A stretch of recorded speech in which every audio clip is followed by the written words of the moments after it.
The train's whistle pierced through the December cold like a mournful cry, announcing the last westbound departure from St. Louis before the winter storms would close the rails. Clara Evans pressed her face against the frost-covered window, watching the familiar buildings of the city disappear into a gray blur. Her breath fogged the glass, and she wiped it away with the worn sleeve of her traveling coat, the only decent piece of clothing she owned. At 23, Clara had already lived more lifetimes than most women her age. The workhouse had been her home since she was 12, when consumption took both her parents within the same terrible week. Now, with a marriage contract folded carefully in her small carpet bag, she was heading toward a future as uncertain as the endless white plains stretching before the train. "Another mail-order bride," she heard a woman whisper 2 seats behind her. "Poor thing probably doesn't know what she's getting herself into." Clara kept her eyes fixed on the window, but her fingers tightened around the worn leather handle of her bag. She knew exactly what she was: a commodity, purchased through letters and promises, bound for a stranger who needed a wife more than he needed love. But it was better than the workhouse, better than the streets. It had to be. The train car was filled with all manner of travelers heading west, families seeking new opportunities, merchants with their wares, rough men who smelled of whiskey and tobacco, and 3 other women like herself. Clara had spotted them immediately at the station, recognizing the same mixture of hope and fear in their eyes. They all carried similar small bags, wore their best clothes that weren't quite good enough, and clutched their marriage contracts like lifelines. One of the women, a blonde girl who couldn't have been more than 18, had tried to strike up conversation earlier. "My intended owns a shop in California," she'd said brightly, as if saying it aloud would make it more real. "He says business is good, says he needs a wife to help mind the store and other things." The pause before "other things" had hung heavy in the air. They all knew what was expected of them.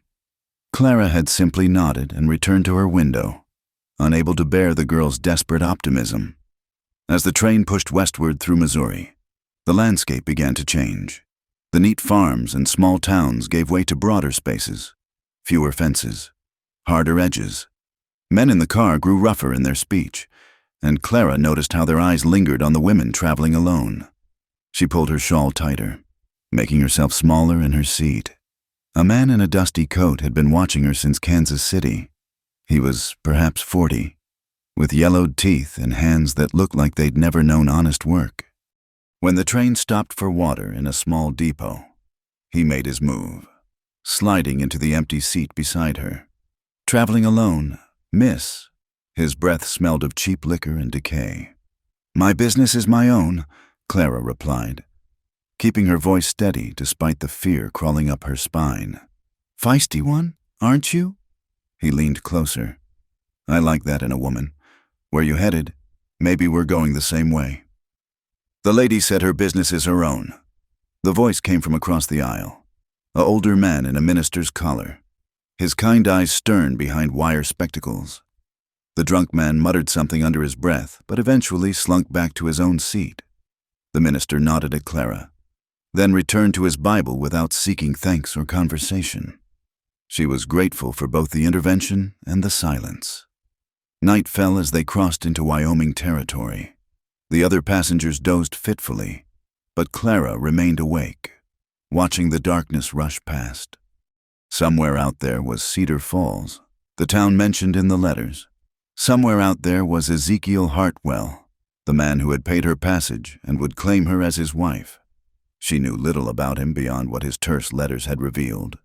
He was 35, a rancher, a widower. He needed a wife who could work hard, who wouldn't complain about isolation, who could handle the brutal Wyoming winters. He'd been honest about the difficulties, perhaps too honest. While other men had written flowery promises, Ezekiel had written only of hard truths. The ranch was 10 miles from town.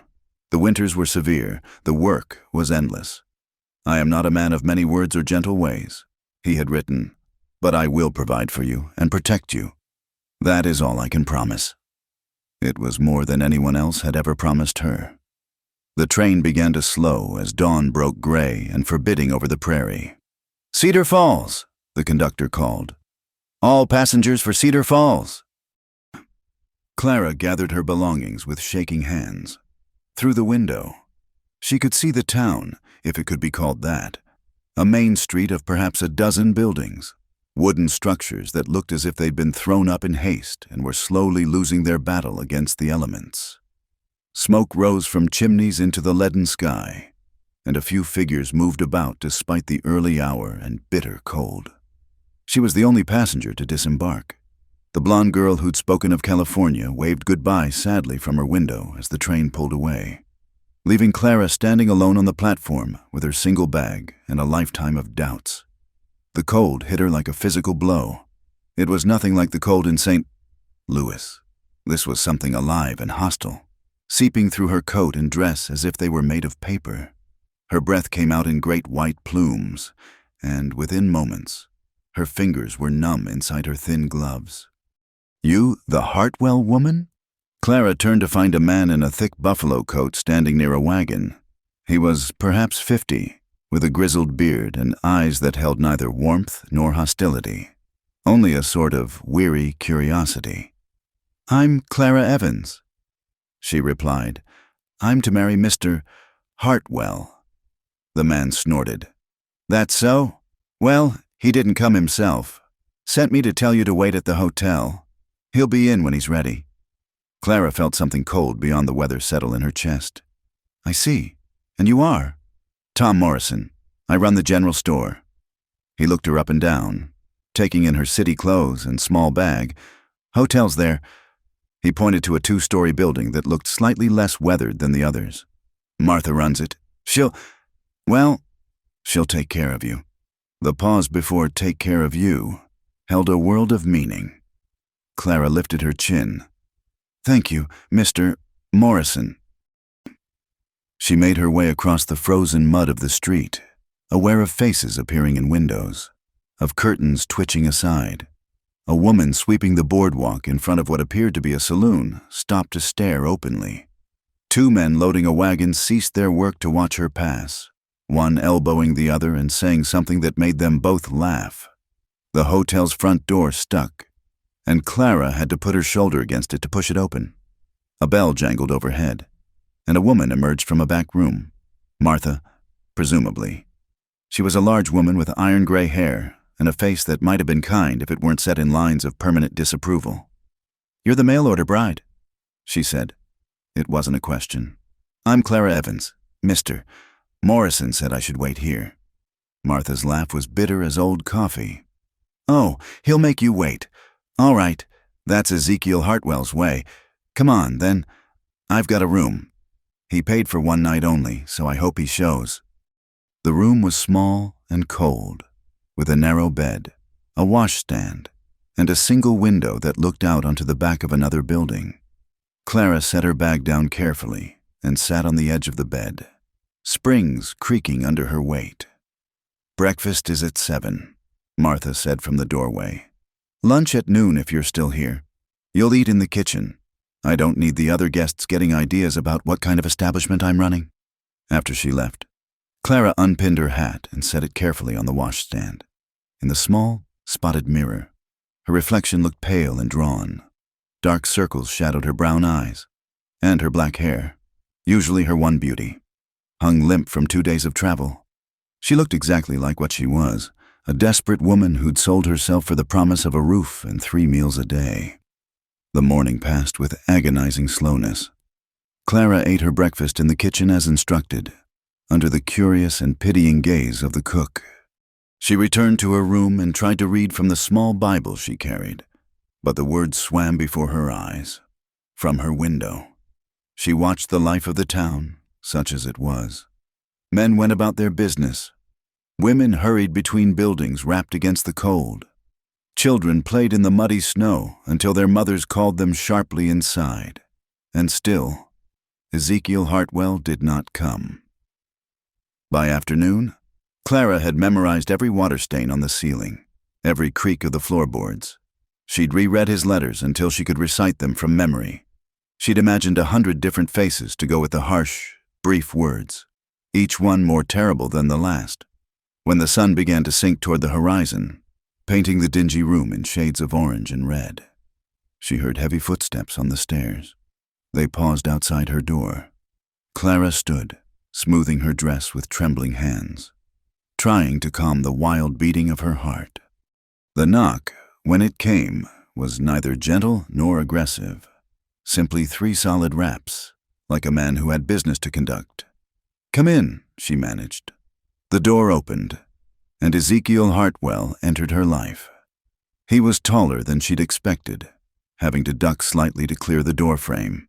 His face was all angles and planes, weathered by sun and wind until it looked carved from the same rock as the distant mountains.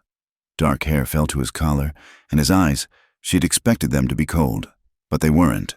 They were the deep brown of fresh-turned earth, and they held a wariness that matched her own. He stood just inside the door, hat in his hands, taking her measure as she took his. The silence stretched between them like a taut wire. Finally, he spoke. "You're smaller than I expected." "You're taller," she replied before she could stop herself. Something flickered in those dark eyes. Surprise, perhaps, or even the ghost of amusement.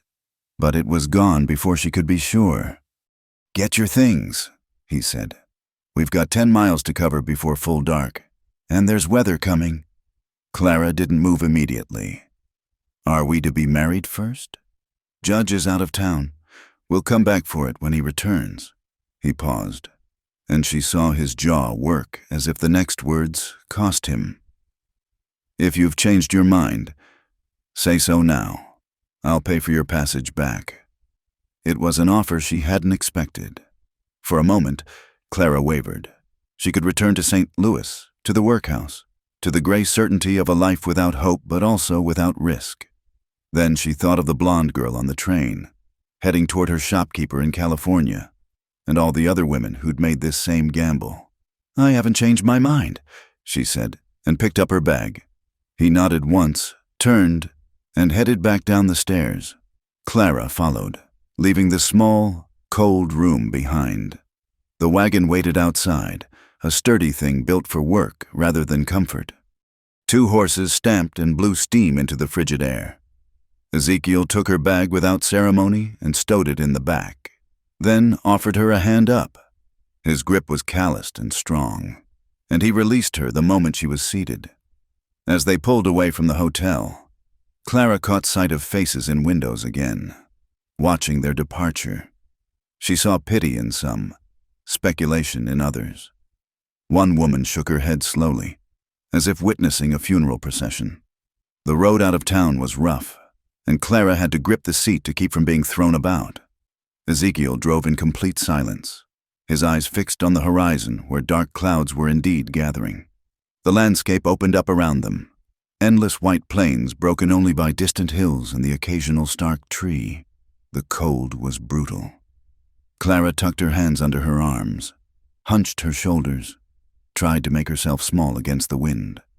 After perhaps 2 miles, Ezekiel reached behind the seat and pulled out a heavy blanket, handing it to her without comment or looking her way. She wrapped it around herself gratefully, catching the scents of horse and leather and something else, the indefinable smell of a life lived far from civilization. The 10 miles felt like 100. By the time the ranch came into view, Clara could no longer feel her feet, and her face was numb despite the blanket pulled up to her eyes. The buildings materialized out of the gathering gloom like something from a fairy tale, but not the pretty kind. A main house of rough-hewn logs, a barn that leaned slightly to the east, various outbuildings scattered about like afterthoughts. No gardens, no feminine touches, no sign that anyone had tried to make this place anything more than a shelter against the elements. Ezekiel pulled the wagon up to the house and climbed down. This time when he offered his hand, Clara needed it. Her legs barely held her when her feet touched the ground. He steadied her with a hand on her elbow, just long enough for her to find her balance, then retrieved her bag. The inside of the house was marginally warmer than outside. He lit a lamp, revealing a main room that served as kitchen, dining, and living space all in one. Everything was functional, clean but spare. A stone fireplace dominated one wall, cold now but showing signs of recent use. A table with 2 chairs, a rocking chair by the fireplace, shelves with a few dishes and supplies. A door led to what she assumed was a bedroom, and a ladder disappeared up into a loft. "Your room," he said, indicating the loft. "There's blankets up there. Privy's out back, wells by the barn. Fire needs building up. I'll show you in the morning." He set her bag by the ladder and moved toward the door, clearly planning to leave her there alone in the cold and dark. "Where are you going?" The words came out more desperate than she'd intended. He paused, not turning. "Barn! Stock needs tending." Then he was gone, the door closing firmly behind him. Clara stood alone in the lamplight, listening to the wind beginning to howl outside. She climbed the ladder on trembling legs, finding a small space under the eaves with a straw mattress and, as promised, a pile of blankets. She sat on the mattress and finally allowed the tears to come. Outside, the promised storm began to arrive, snow pelting against the walls like fists knocking. She wrapped herself in every blanket she could find, still wearing her coat and gloves, and lay down fully dressed. Through a crack in the boards, she could see light from the barn where Ezekiel worked with his animals, creatures who apparently deserved more of his time and attention than the woman he'd brought to this desolate place. Her last thought before exhaustion claimed her was a prayer, not for love or happiness. Those seemed too much to ask for. She prayed simply for the strength to survive whatever came next, to not become another ghost haunting these empty plains. In the darkness, with the storm rising and her future as uncertain as the weather, even that seemed like asking for a miracle. Clara woke to a silence so complete it seemed to press against her eardrums. The storm had passed in the night, leaving behind a world transformed. Through the frost-etched window, she could see nothing but white, an endless expanse of snow that had erased all landmarks, all boundaries between earth and sky. She sat up, still wrapped in blankets, and listened. No sound from below. No indication that Ezekiel had returned to the house. The fire had long since died, and her breath came out in visible puffs. Ice had formed on the inside of the windows, creating delicate patterns that would have been beautiful if she weren't so miserably cold. Moving carefully on stiff limbs, Clara descended the ladder. The main room was empty, but she found evidence of Ezekiel's presence. Fresh wood stacked by the fireplace, a pot of water on the cold stove, and on the table, a note written in the same terse hand she recognized from his letters. "Building fire, watch close. Coffee in tin, bread in box, back by noon." Clara had built fires before in the workhouse, but never in a stove this large, never when her hands shook so badly from cold. It took 3 attempts before the kindling caught, and she fed it carefully with larger pieces until warmth began to seep into the room. The simple accomplishment felt like a victory. As the room warmed, she took better stock of her surroundings. Everything spoke of a man who lived for function over comfort. Tin plates instead of china, rough wooden furniture built for durability, no curtains on the windows, no rugs on the floors. But it was clean, she noted with some relief. Whatever else Ezekiel Hartwell might be, he wasn't slovenly. She found the coffee and managed to brew a pot, the familiar ritual calming her nerves. The bread was several days old, but still edible. As she ate her simple breakfast, she watched through the window for any sign of Ezekiel's return. The landscape was hypnotic in its emptiness, just snow and sky and the dark smudge of the barn in the distance. Around mid-morning, she saw movement. Not Ezekiel, but animals, a small herd of deer picking their way across the snowfield, stopping occasionally to paw through to the grass beneath. They moved like ghosts, silent and graceful, and Clara found herself holding her breath as if any sound might frighten them away. Then, from the tree line, came shadows, wolves, 3 of them, tracking the deer with patient persistence. The deer sensed them and bounded away, their white tails flashing. The wolves followed, and in moments both predator and prey had vanished into the white. You'll see that often enough. Clara jumped, nearly dropping her coffee cup. Ezekiel stood in the doorway, snow dusting his shoulders. She hadn't heard him approach. "The wolves," he continued, stepping inside and closing the door against the cold. "They follow the herds. Lost 2 calves to them last winter." He moved to the stove, poured himself coffee, and stood drinking it while snow melted from his coat onto the floor. Clara waited for him to say more, to acknowledge her presence beyond the comment about wolves. But he seemed content with silence. Finally, she ventured, "What would you like me to do?" He looked at her then, really looked at her, and she saw him taking in her city dress, her soft hands, the way she held herself carefully in this unfamiliar space. "Can you cook?" "Yes." "Sew?" "Yes." "Ever chopped wood?" "No." A ghost of something, perhaps approval of her honesty, crossed his features. "I'll teach you. Need to know. Out here, case something happens to me." The casual way he spoke of potential catastrophe chilled her more than the cold, but she nodded. Understanding this was part of the bargain. The rest of the day established what would become their pattern. Ezekiel showed her the basics of survival: where to find things, how to work the temperamental stove, how to pump water from the well without the handle freezing to her hands. He demonstrated each task once, efficiently, then watched while she attempted it. He didn't offer encouragement, but he didn't criticize either. When she struggled with the weight of the water buckets, he simply took one from her without comment. By evening, Clara's hands were red and raw. Her back ached, and she'd torn the hem of her only good dress on a nail in the barn. But she'd prepared a simple meal of beans and salt pork, and when Ezekiel cleaned his plate without complaint, she felt a small surge of accomplishment.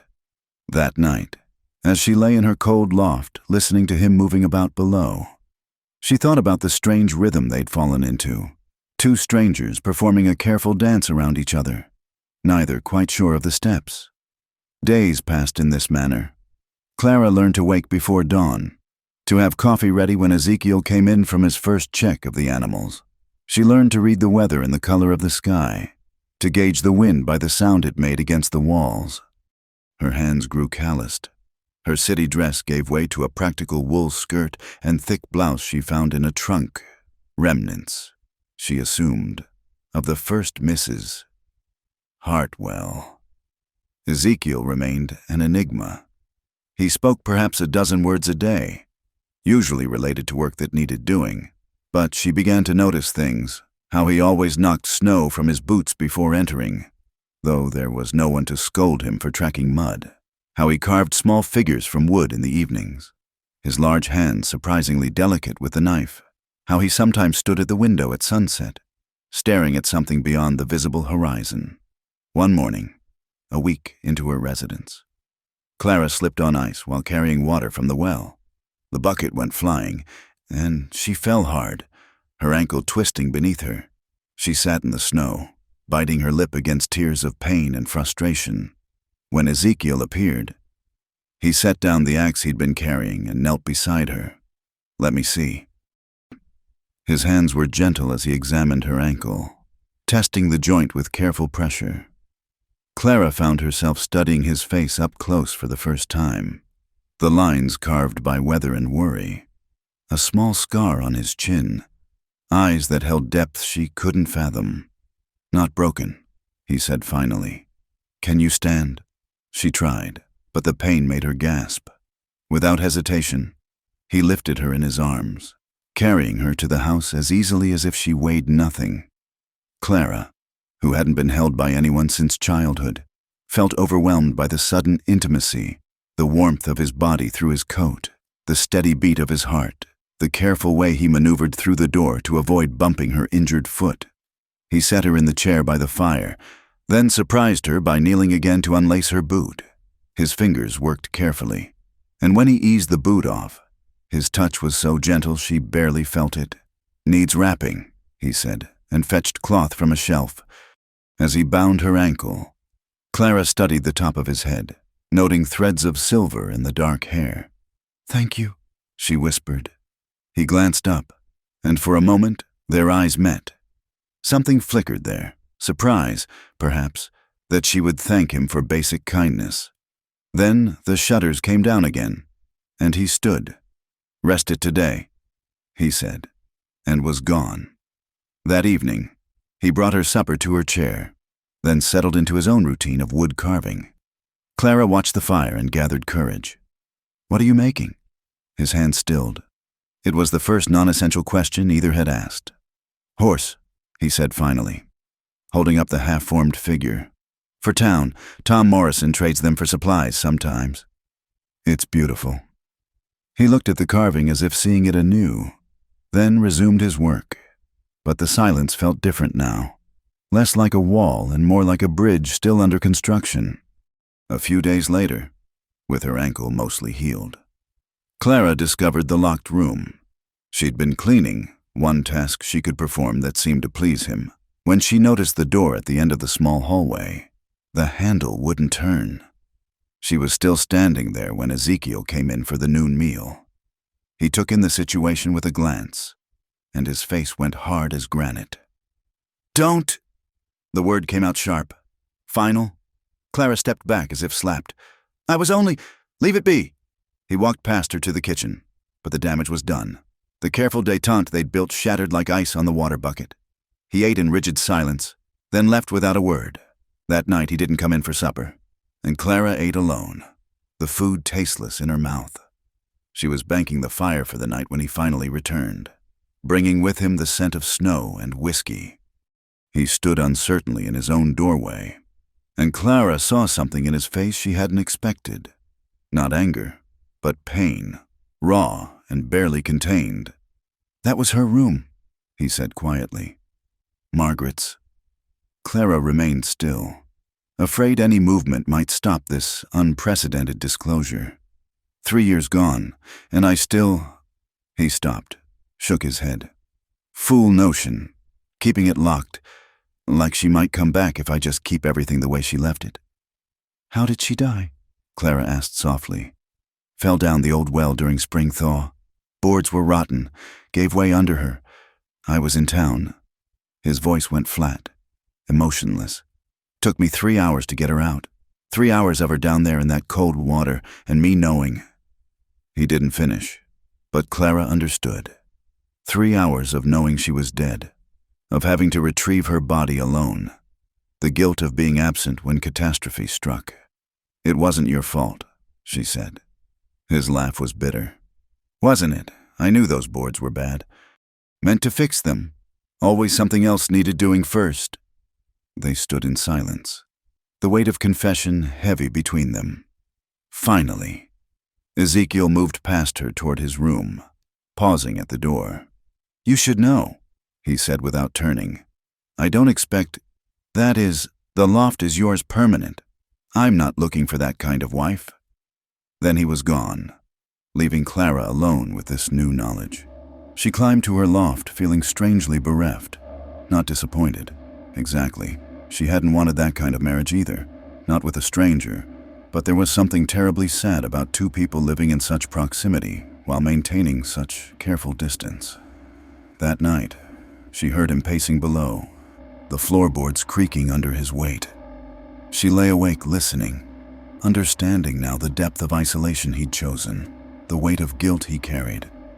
When he finally settled, she whispered a prayer for Margaret Hartwell, the woman whose ghost haunted this house more thoroughly than any locked room could contain. The next morning brought a subtle shift. Ezekiel still spoke little, but the sharp edges had softened. When Clara struggled with a particularly stubborn piece of firewood, he took the axe from her hands and split it himself, then spent an hour teaching her the proper technique.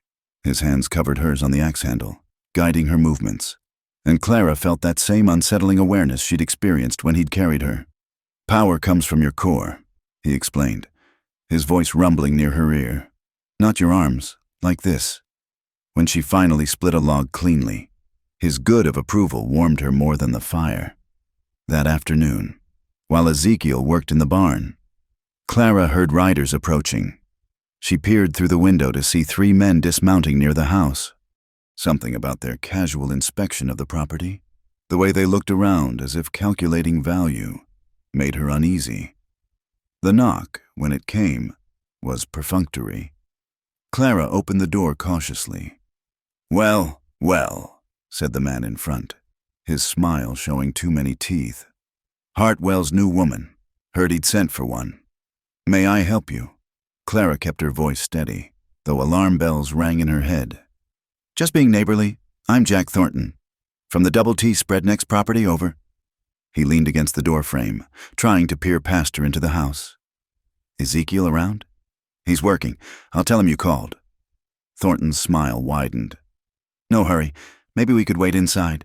Cold day for visiting on doorsteps." "I think not." Ezekiel's voice came from behind the men. He stood there with a rifle cradled casually in his arms, his expression granite hard. "You boys need something?" Thornton straightened, his demeanor shifting. "Just paying respects to your new missus, Hartwell, being neighborly. Appreciated. Now get off my land." There was a moment of tension, the other two men shifting restlessly. Then Thornton laughed, tipping his hat to Clara. "Another time, then. Ma'am?" They mounted and rode off, but Clara noticed they took their time, making a point of looking back several times. Ezekiel watched until they were out of sight, then turned to her. "Thornton comes around when I'm not here. You bar the door. Don't let him in. Don't talk to him longer than needed to be polite. Understand?" Clara nodded, still shaken by the encounter and what it implied about her vulnerability here. Ezekiel hesitated, then added, "You did good, not letting them in." It was the closest to praise she'd received, and Clara treasured it through the rest of the day. That evening, she noticed he cleaned his rifle thoroughly before mounting it on hooks above the door, within easy reach. As the days shortened and snow continued to fall, their pattern solidified. They worked side by side but separately, two planets in the same orbit but never quite touching. Clara learned to read his moods in the set of his shoulders, the rhythm of his hammer on the anvil. He seemed to develop a sixth sense for when she needed help, appearing silently to take a heavy bucket or reach something on a high shelf. One evening, a blizzard trapped them inside together. The wind howled like a living thing, and snow piled against the windows until they were buried in white darkness. Ezekiel kept the fire high, and for once didn't retreat to his room after supper. Clara darned socks while he carved, the domesticity of the scene at odds with the violence of the storm outside. Without planning to, she began to hum, an old hymn from childhood. She stopped when she realized. But Ezekiel looked up. "Don't stop on my account." Encouraged, she hummed again, then softly sang. Her voice was nothing special, but it filled the warm room, pushing back the wild darkness outside. When she finished, Ezekiel was staring at the fire. "Margaret used to sing," he said quietly. "Different songs, but it's been quiet here." Clara understood. Not just quiet, empty, hollow. A house with all the music gone out of it. "Would you tell me about her?" she asked gently. "If it's not too painful?" He set down his carving, considering. Outside, the wind screamed, but inside their circle of firelight felt separate from the world. "She was nothing like you expected a rancher's wife to be," he began slowly. "Came from back east. Boston. Her father was a doctor. Sent her out here for her health. Thought the mountain air would help her lungs." He talked then, really talked, for the first time since she'd arrived, about Margaret's struggle to adapt, her determination to create beauty in this harsh place, her garden that wouldn't grow, her attempts to paper the walls with pictures cut from magazines, her laughter when the chickens escaped and led them both on a wild chase through the snow. "She tried so hard," he said. "Never complained, even when I knew she missed her people, her life before. And He stopped, jaw working. "I was building this place. Always one more fence to mend. One more horse to break. Thought we had time." Clara understood then the depth of his guilt, not just that he'd been absent when she died, but all the days before when he'd chosen work over wife, necessity over tenderness. "She knew you loved her," Clara said softly. He looked at her sharply. "How could you know that? Because you're still here. Because you kept her room. Because the pain in your voice says more than any words could." Something shifted in his face, a loosening of the rigid control he maintained. For a moment, she saw the man he might have been before loss froze him solid. The storm raged for 2 more days, trapping them in an intimacy neither had expected. They talked more in those snowbound hours than in all the previous days combined. Not about anything profound, just small things, memories from childhood, observations about the animals, stories from their separate pasts. Clara told him about the workhouse, about the girl who died in the bed next to hers, about learning to find joy in small things, a successful mending job, an extra piece of bread, a moment of sunlight through grimy windows. She didn't tell him about Thomas, about the fire. Some secrets weren't ready for sharing. When the storm finally broke, leaving behind a world transformed into crystal and light, something had changed between them.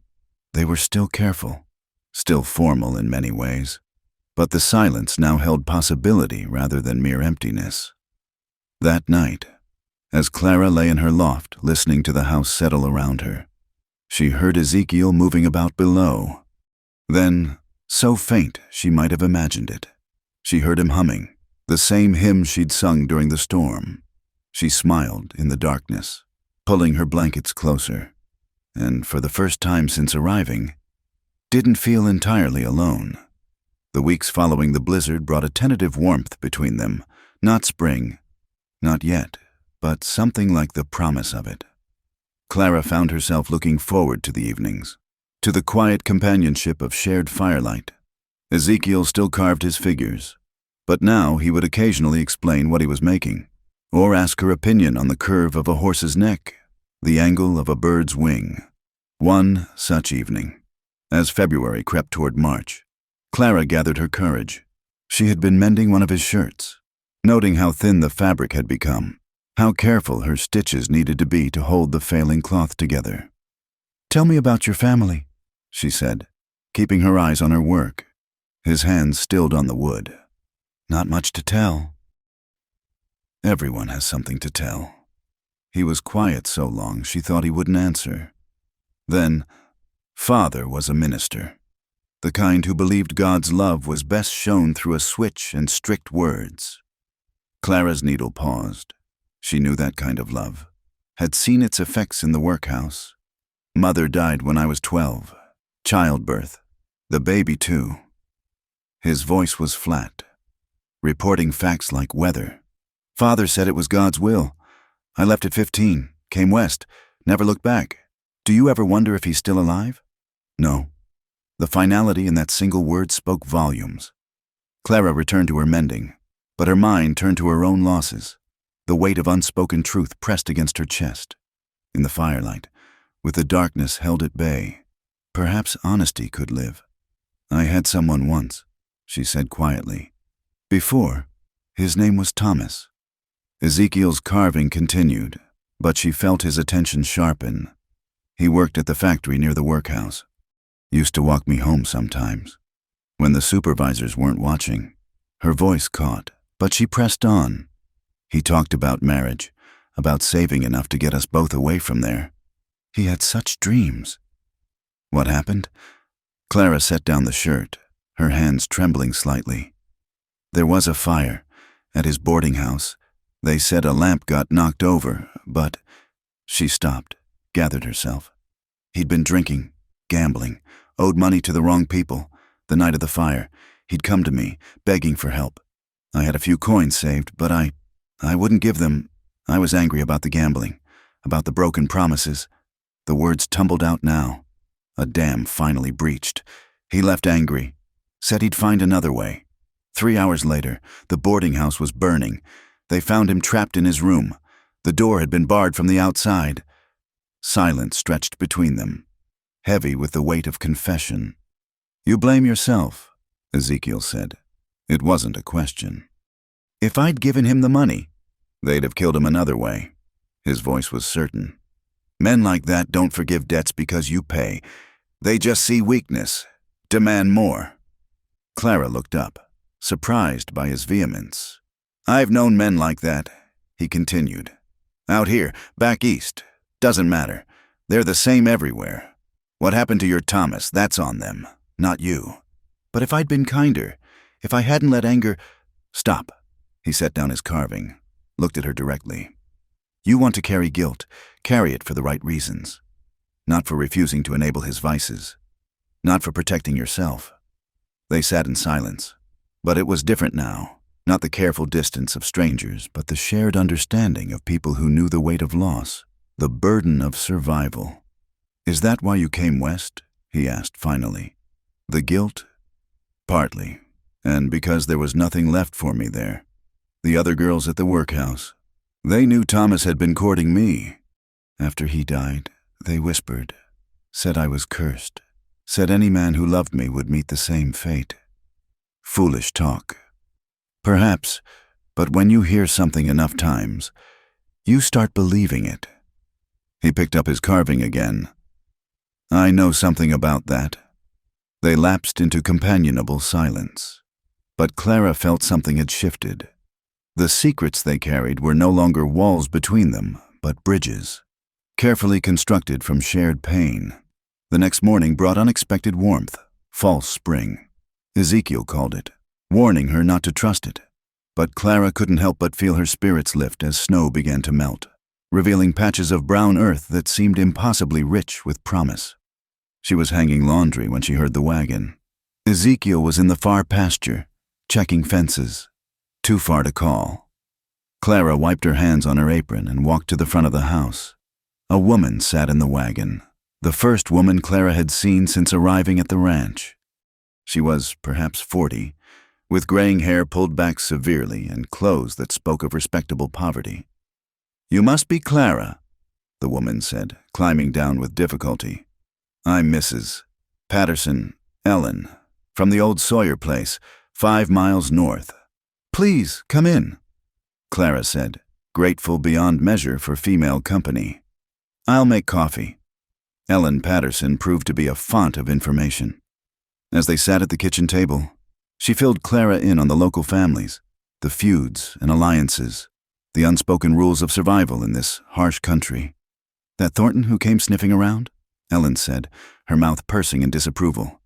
His wife died 2 winters back, mysterious circumstances. If you take my meaning, some say she fell off a horse. But she was the best rider in the county. Clara shivered, remembering Thornton's aggressive interest. You did right, not letting him in. Ezekiel's a good man, keeps to himself, but good. Not like some— Ellen paused, studying Clara with sharp eyes. Though I wondered if he'd ever take another wife, after Margaret. You knew her? Helped deliver her baby, the one that didn't make it. Poor thing was too delicate for this life, though she tried. Lord, how she tried. Ellen reached across the table, patted Clara's hand. You're different, stronger stock, I can tell. They talked until the coffee pot was empty. Ellen sharing recipes for making supplies stretch, remedies for common ailments, tricks for keeping vegetables through the winter. When she left, she pressed a small packet into Clara's hands. Seeds, she explained, from my garden. You plant these come true spring, you'll have something green to look at by summer. After Ellen's wagon disappeared over the rise, Clara stood holding the seeds, overwhelmed by this simple kindness. When Ezekiel returned, she told him about the visit, about Ellen's warnings regarding Thornton. His face darkened. She's right to warn you. Man's got no boundaries when it comes to women. You see any rider approaching when I'm gone, you get the rifle first, then see who it is. That evening, he taught her to load and fire the rifle. Clara had never held a gun before, and the weight of it, the potential for death in her hands, made her tremble. But Ezekiel was patient, showing her how to brace against the kick, how to sight down the barrel. I don't know if I could actually shoot someone, she admitted after managing to hit the target he'd set up. Hopefully you won't need to, but out here, sometimes showing you're willing is enough. As the days passed and false spring held, Clara felt herself changing. Her hands grew rougher but more capable. She learned to read the sky, to sense storms before they arrived. Her body, always thin from years of meager workhouse meals, began to fill out with muscle from hard work and regular food. And something was changing between her and Ezekiel, too. She caught him watching her sometimes, a look in his eyes she couldn't quite decipher. When their hands accidentally touched passing a dish or tool, he no longer jerked away as if burned. Sometimes, in the evening, he would read aloud from one of his few books, the Bible, an almanac, a worn copy of Ivanhoe that had been Margaret's. One night, emboldened by whiskey and warmth from the fire, Clara asked, "Do you regret it? Sending for me?" He considered the question seriously. "No," he said finally. "House is easier with you here." "Easier? Less empty." It wasn't a declaration of love, wasn't even particular affection, but from Ezekiel, Clara understood. It was significant. "I'm glad I came," she said softly. He looked at her then, really looked at her, and something passed between them, an acknowledgement of possibility, perhaps of a future that might hold more than mere survival. The moment stretched, fragile as spun glass. Then Ezekiel cleared his throat, stood abruptly. "Early morning tomorrow. That fence won't mend itself." But he paused at his bedroom door, looked back. "Clara." "Yes?" "I'm glad too." The next day, the false spring broke.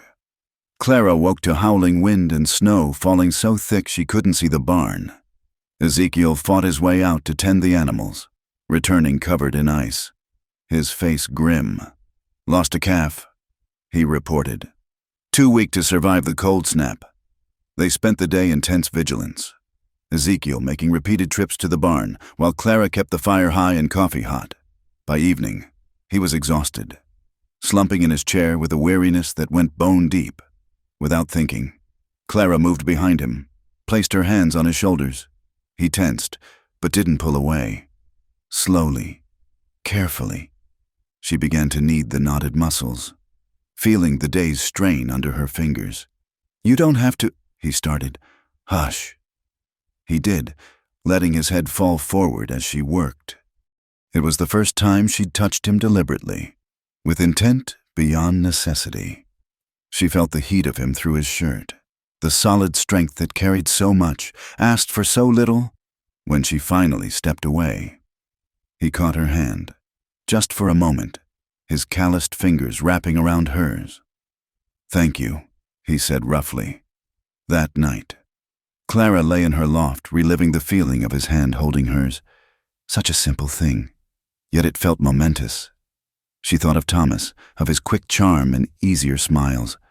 Ezekiel was nothing like him, all angles where Thomas had been smooth, silence where Thomas had been words, yet something in her responded to him, to his steady presence, his unexpected gentleness. The spring storms continued for a week, trapping them in closer quarters than usual. They developed new rhythms, Ezekiel reading while Clara sewed, occasional games of checkers with a set he carved, conversations that meandered like streams finding their course. One evening, the subject turned to children. Ellen Patterson had mentioned Margaret's lost baby, but they'd never discussed it directly. "Did you want children?" Clara asked carefully. Ezekiel's hand stilled on the checker piece. "Thought I did. Before now." He shrugged. "What about you?" Clara had never really considered it. Survival had always been the immediate concern. But now, in this house that could be a home. The question took on new weight. "I don't know," she admitted. "I suppose I never thought I'd have the chance. You're young still. 23 isn't so young for children. It is when you're just starting to live." She looked at him, surprised by the insight. "Is that what I'm doing? Starting to live? Aren't you?" And she realized he was right. For the first time in her memory, she was thinking beyond the next meal, the next day.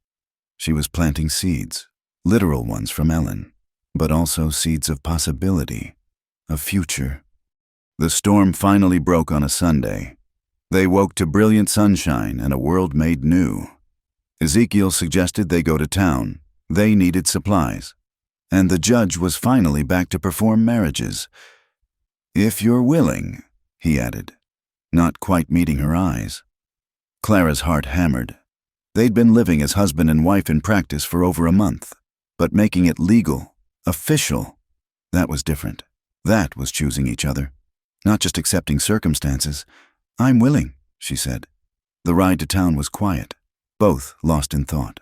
The snow was melting rapidly under the spring sun, turning the road to mud that sucked at the wagon wheels, but Clara barely noticed the difficulty, too aware of what awaited them. The town looked different in sunlight, less hostile, more weary. People still stared as their wagon passed, but some nodded greeting. Word had spread, apparently, about her refusal of Thornton, about the rifle lessons, about Ellen Patterson's visit. She was no longer just a mail-order bride, but Ezekiel Hartwell's woman, and that carried its own weight.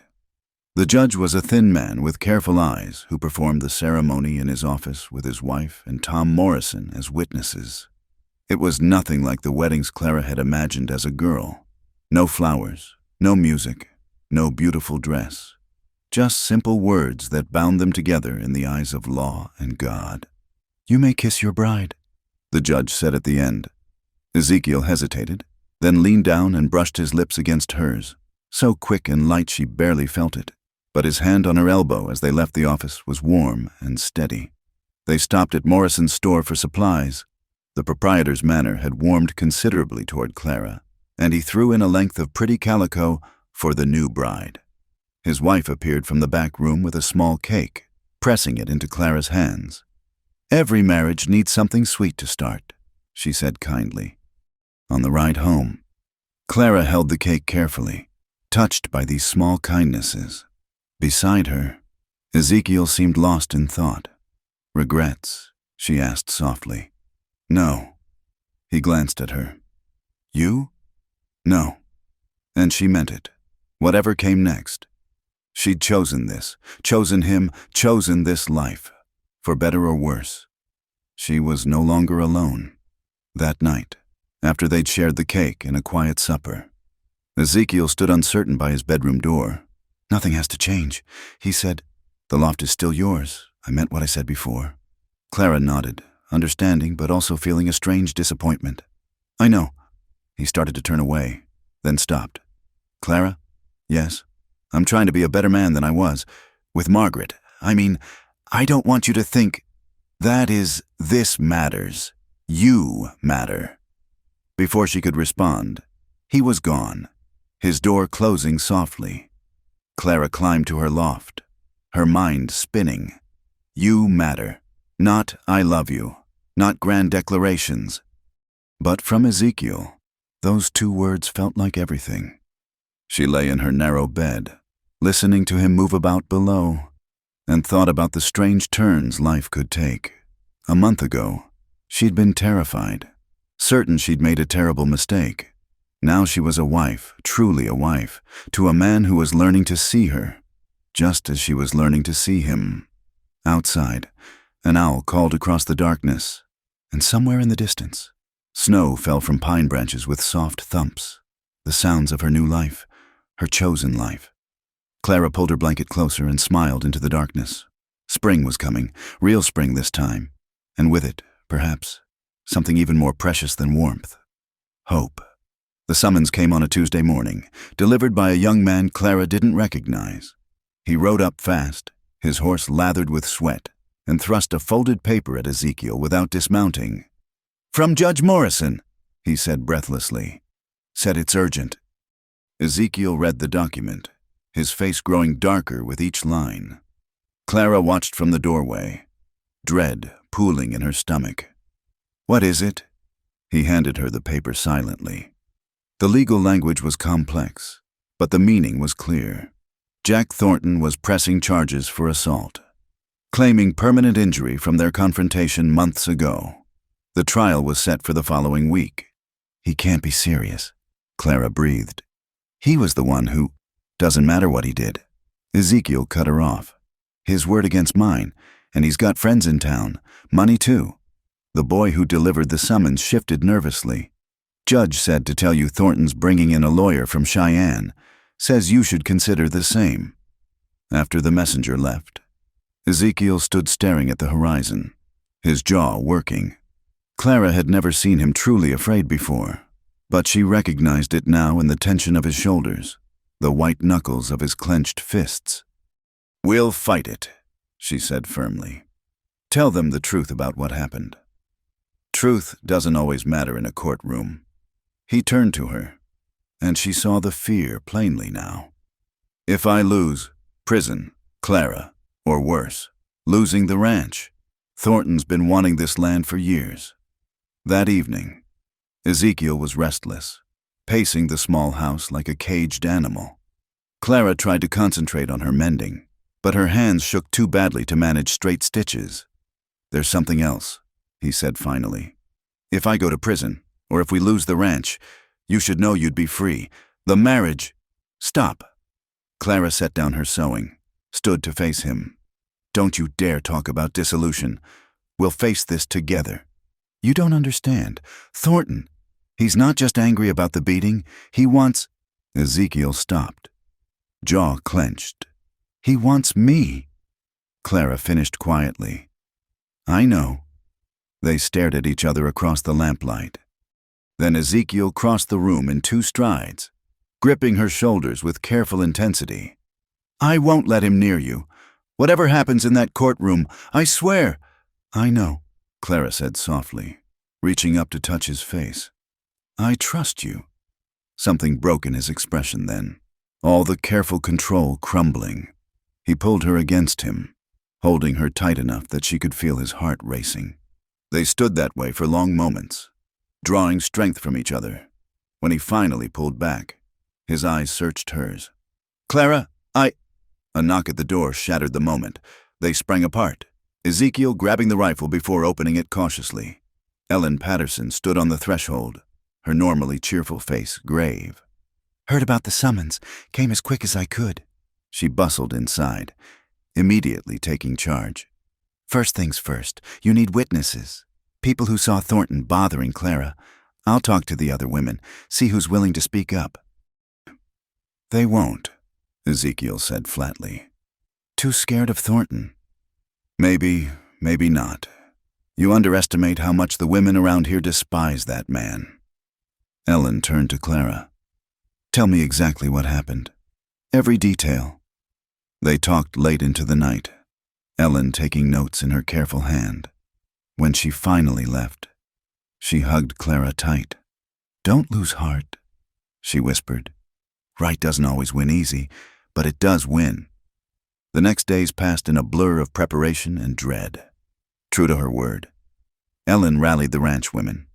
To Clara's amazement, 3 agreed to testify about Thornton's unwanted advances toward them or their daughters. Even Mrs. Morrison from the general store sent word that she'd witnessed his aggressive behavior. Ezekiel threw himself into work with desperate energy, as if he could outrun the coming trial through sheer exhaustion. Clara watched him drive himself, wanting to help but not knowing how. Then, 2 nights before the trial, she made a decision. She waited until he'd gone to his room, then quietly descended from her loft. Her knock was soft, but he heard it. "Clara, what's wrong?" She opened his door, stood silhouetted in the lamplight. "I can't sleep, and neither can you, from the sound of it." He sat up in bed, sheet pooling at his waist. "You shouldn't be here." "Why? We're married, aren't we?"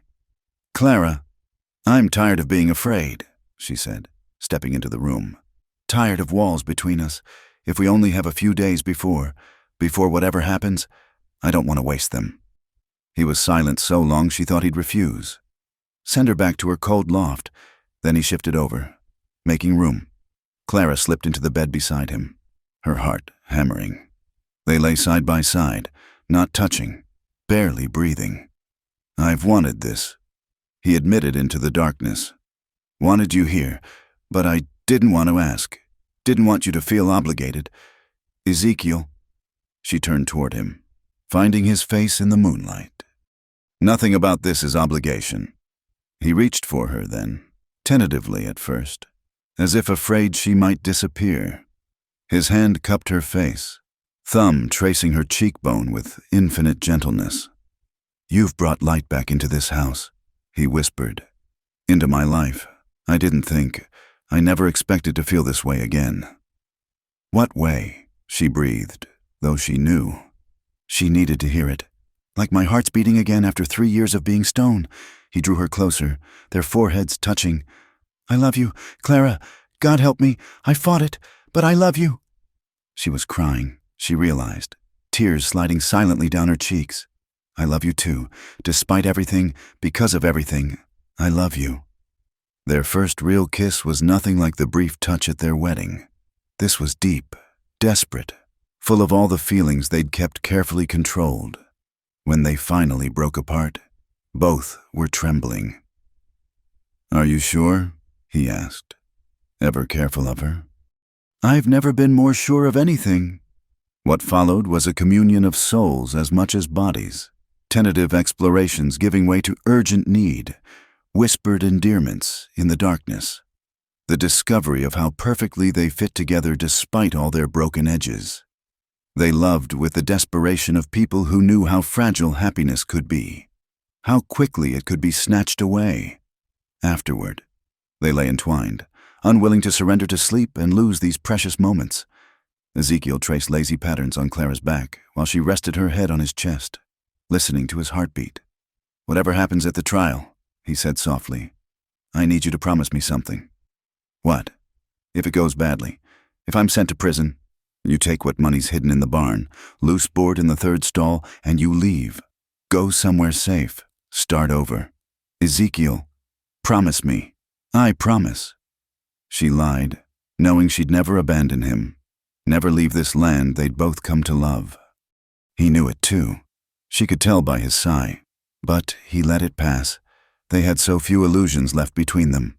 Morning came too soon, and with it, reality, but something fundamental had shifted. They moved around each other with new awareness, hands touching in passing, eyes meeting with shared memory. The fear was still there, but underneath it ran something stronger, unity. The day before the trial, an unexpected ally appeared. Clara was drawing water when she heard horses approaching. Her hand went automatically to the rifle just inside the door, but she recognized one of the riders, Tom Morrison from the general store. With him was a stranger, a thin man in a city suit who looked decidedly out of place on horseback. Mrs. Hartwell, Tom called out. Is your husband about? Ezekiel emerged from the barn, wariness in every line of his body. This here's James Garrett, Tom said, indicating the stranger. Lawyer from Cheyenne. He's agreed to take your case. Ezekiel frowned. I can't afford a Cheyenne lawyer. Already paid for, Tom said gruffly. Consider it an investment in keeping good neighbors. Clara saw Ezekiel's pride war with practicality. She stepped forward, touching his arm lightly. Thank you, Mr. Morrison, she said warmly. We're grateful. The lawyer dismounted awkwardly, brushing dust from his suit. Mr. Hartwell, we need to discuss your defense. Time is short. They spent hours going over every detail, Garrett taking copious notes. He was sharp, Clara realized. Despite his unprepossessing appearance, he asked probing questions, considered angles they hadn't thought of. The key, he said finally, is establishing pattern of behavior. Thornton's history of harassment. The other women who'll testify. We paint him as the aggressor, you as defending your wife's honor. Will it work? Clara asked. Garrett's smile was thin. In a fair court, certainly. In Cedar Falls, we'll see. But I've faced worse odds. That night, their last before the trial, Clara and Ezekiel held each other close. They didn't speak of possibilities, of what-ifs. They simply existed in the moment, storing up warmth against whatever cold was coming. I wish we'd had more time, Ezekiel murmured against her hair. We'll have more time. Clara said fiercely, years and years of it. This is just a storm to weather, like all the others. He pulled back to look at her, wonder in his eyes. How did I get so lucky? Of all the women who could have answered that advertisement, it wasn't luck, Clara said softly. It was fate. We were meant to find each other, meant to heal each other. I believe that. Margaret would have liked you, he said unexpectedly. She always said I needed someone who'd stand up to me, not let me hide in my own silence. And Thomas. Clara replied, Would have respected you, your honesty, your strength. He would have been glad I found someone worthy. They were giving each other permission. She realized. Permission to love fully, without the ghosts of the past creating barriers. It was a gift beyond price. The next morning dawned clear and cold. They dressed carefully. Ezekiel in his best shirt. Clara in the dress she'd arrived in, now carefully mended and pressed. Ellen Patterson arrived early with her husband, offering to drive them in their wagon. "Show of support," she said briskly. "Let the town see you've got friends." The ride to town felt both endless and far too quick. Clara kept her hand in Ezekiel's, drawing strength from his solid presence. Around them, the Wyoming landscape stretched vast and indifferent, reminding them how small their human dramas were against the scope of this wild land. But small didn't mean unimportant. This land had taught her that, how a single seed could grow into sustenance, how one person's kindness could mean survival, how love could bloom even in the harshest ground. As the buildings of Cedar Falls came into view, Clara squeezed Ezekiel's hand. "Whatever happens," she said, "we face it together." "Together," he agreed, and helped her down from the wagon. The courthouse was packed, the whole town apparently eager for spectacle. Clara saw familiar faces, some sympathetic, others coldly curious. Jack Thornton sat with his lawyer, a satisfied smirk playing at his lips when he saw them enter. Judge Morrison called for order, and the trial began. Clara kept her eyes fixed on Ezekiel, willing him strength, believing in the truth they carried between them. Justice might be uncertain, but love was sure. And sometimes, in the wild places of the world, that was enough to tip the scales. The trial proceeded with agonizing formality. Thornton's lawyer, a slick man named Bradshaw, painted Ezekiel as a violent brute who'd attacked an innocent neighbor making a social call. Clara watched her husband's jaw tighten with each lie, but he remained silent, trusting in their lawyer's strategy. When it came time for the defense, James Garrett proved worth whatever Tom Morrison had paid. He called witness after witness. The ranch women Ellen had rallied, each telling their stories of Thornton's unwanted advances with quiet dignity. Mrs. Morrison herself took the stand, describing how Thornton had cornered her daughter behind the store until her husband intervened. "And yet," Garrett said smoothly, "Mr. Thornton was never charged for these incidents. Can you tell the court why?" Mrs. Morrison's chin lifted. "Because he owns half the businesses in town. Because people need to feed their families. Because speaking up meant risking everything." Clara was called last. She walked to the witness stand on trembling legs, but her voice was clear as she recounted that day. Thornton's aggressive manner, his attempt to force his way into her home, her relief when Ezekiel arrived. "Did you fear for your safety, Mrs. Hartwell?" Garrett asked gently. Yes, he made it clear he didn't accept no as an answer. Bradshaw's cross-examination was brutal. "Isn't it true, Mrs. Hartwell, that you're nothing but a mail-order bride? A woman of questionable virtue who sold herself to the highest bidder?" "Objection!" Garrett shot to his feet. "I'll rephrase." Bradshaw smirked. "How much did Mr. Hartwell pay for you?" Clara's cheeks burned, but she met his gaze steadily. "He paid for my passage. In return, I've given him my work, my companionship, and my love. If that makes me a woman of questionable virtue in your eyes, Mr. Bradshaw, then I pity your wife." A ripple of surprised laughter ran through the courtroom. Even Judge Morrison's lips twitched. But Bradshaw wasn't finished. "Tell me, Mrs. Hartwell, about Thomas McKenna." Clara's blood ran cold. How could he know? She glanced at Ezekiel, saw her own shock reflected in his eyes. "I don't see what—" "Thomas McKenna, who died in a fire in St. Louis, a fire that started shortly after you refused to help him pay his debts. Some might say you have a pattern of bringing misfortune to men who get close to you." The courtroom erupted. Judge Morrison banged his gavel, calling for order, but the damage was done. Clara saw the speculation in people's eyes, the old superstitions rising. "That's enough." Ezekiel was on his feet. despite Garrett's attempts to restrain him. "You'll not speak of my wife that way. Control your client, Mr. Garrett," Judge Morrison warned. During the recess, Clara found herself in the small room set aside for witnesses, tears she'd held back finally falling. Ezekiel pulled her into his arms, heedless of propriety. "How did he know?" she whispered. "Thornton's got money. Probably hired someone to investigate." His arms tightened around her. "It doesn't matter. That fire wasn't your fault. But people will think—" "Let them think what they want. I know the truth. I know you." When court reconvened, Garrett requested permission to call one more witness. Judge Morrison looked skeptical but agreed. To Clara's astonishment, a small, elderly woman made her way to the stand. She was elegantly dressed despite her simple clothes, with sharp blue eyes that seemed to see everything. "Please state your name for the record," Garrett instructed. "Mrs. Abigail Worthington. I run the St. Catherine's Home for Women in St. Louis." Clara gasped. Mrs. Worthington had been the only kind supervisor at the workhouse, the one who'd helped her learn to read beyond basic levels. "Do you know the defendant's wife, Clara Hartwell?" "I do. She was under my care for several years." Mrs.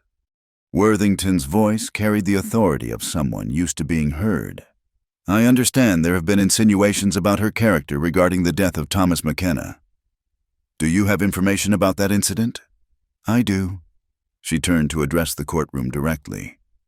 "Thomas McKenna was killed by Patrick O'Brien and his associates over gambling debts. O'Brien confessed as much before his own death last year. The fire was deliberately set, the door barred from outside.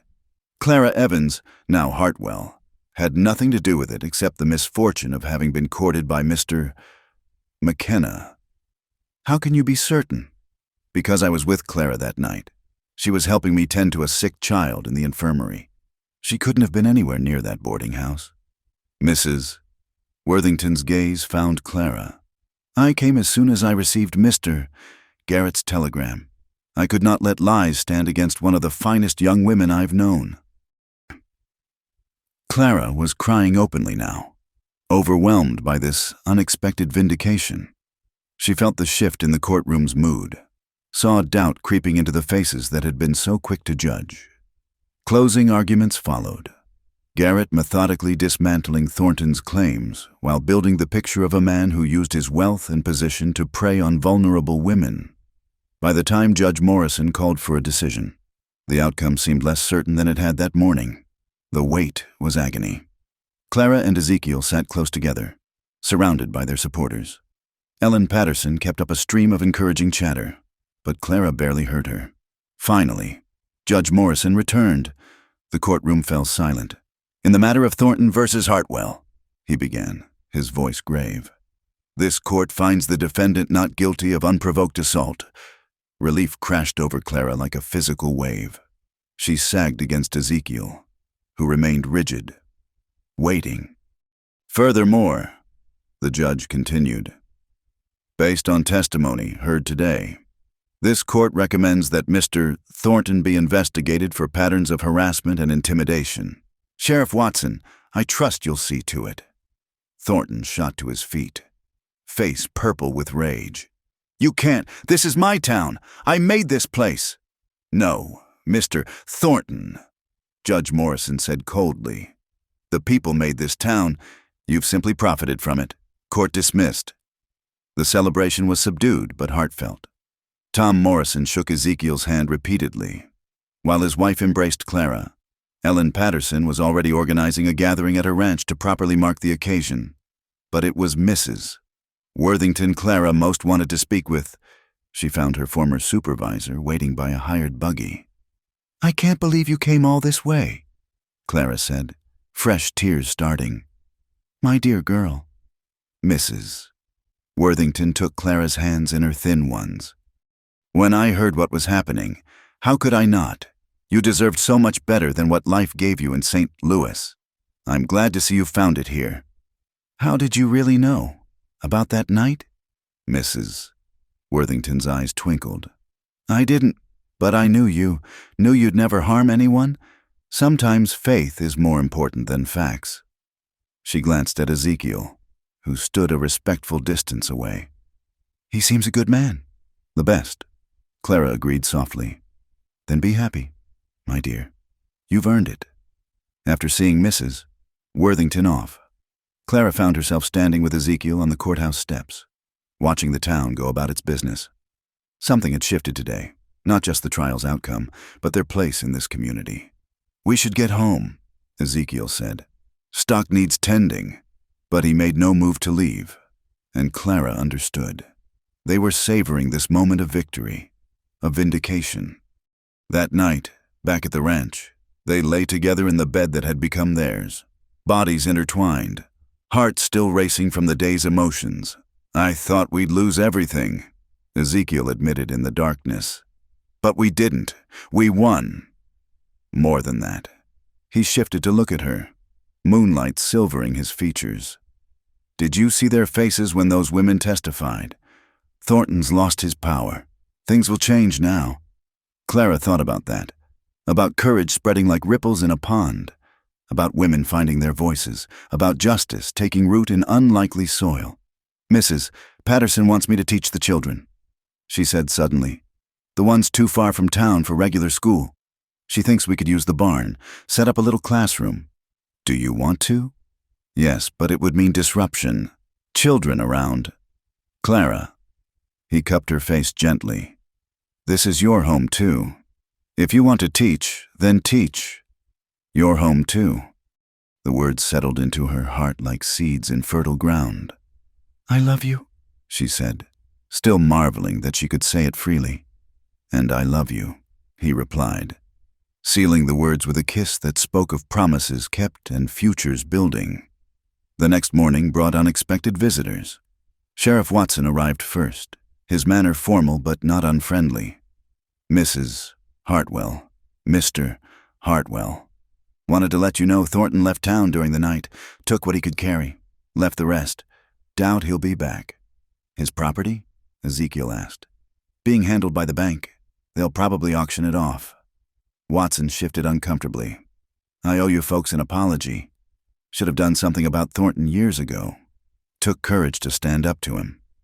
After he left, Clara and Ezekiel stood looking out at their land, really seeing it, perhaps, for the first time without the shadow of threat hanging over it. We're free, Clara breathed.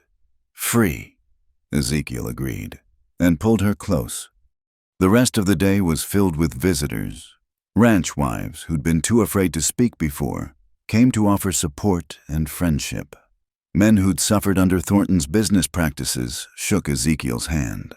By evening, their quiet homestead had seen more social activity than in the previous 3 years combined. Is it always going to be like this now? Ezekiel asked, somewhat plaintively. After the last wagon rolled away? Clara laughed, the sound bright in the evening air. Would that be so terrible, having friends, being part of the community? He considered, then smiled, a real smile that transformed his weathered face. No, not terrible at all. That night, as they prepared for bed, Clara noticed Ezekiel heading not to their bedroom but toward the locked room. Her heart stuttered as he produced a key. It's time, he said simply. The door opened on a space frozen in time, Margaret's dresses still hanging on pegs, her brush on a small dresser, dried flowers in a vase on the windowsill. Clara waited in the doorway while Ezekiel moved through the room, touching objects with gentle reverence. She would have liked you teaching the children, he said finally. She always talked about that, bringing learning to the ranch families. He picked up a leather-bound journal from the dresser. Her teaching notes, maybe they'd help? Clara accepted the journal with careful hands, understanding the trust being offered. Together, they packed Margaret's things, not discarding but relocating, making room for the present while honoring the past. Some items went to the attic. Others Ezekiel suggested giving to ranch families who could use them. Are you sure? Clara asked as he folded a particularly fine shawl. She wasn't one for waste, he said simply. She'd want her things used, not shrined. When the room was empty, they stood looking at the blank space, full of possibility. Your teaching room, Ezekiel said, "If you want it." Clara threw her arms around him, overwhelmed by the gift, not just of the room, but of his healing, his ability to move forward. "Thank you," she whispered against his chest. "No." He pulled back to look at her. "Thank you for bringing me back to life, for showing me I could love again without betraying what came before." They stood together in the empty room, moonlight streaming through windows that would soon look out on children learning, on futures being built. The house that had held so much sorrow was transforming, filled now with hope and purpose and love. Later, as they lay together, Clara thought about the strange journey that had brought her here, from the workhouse to the warehouse fire, from desperate advertisement bride to beloved wife.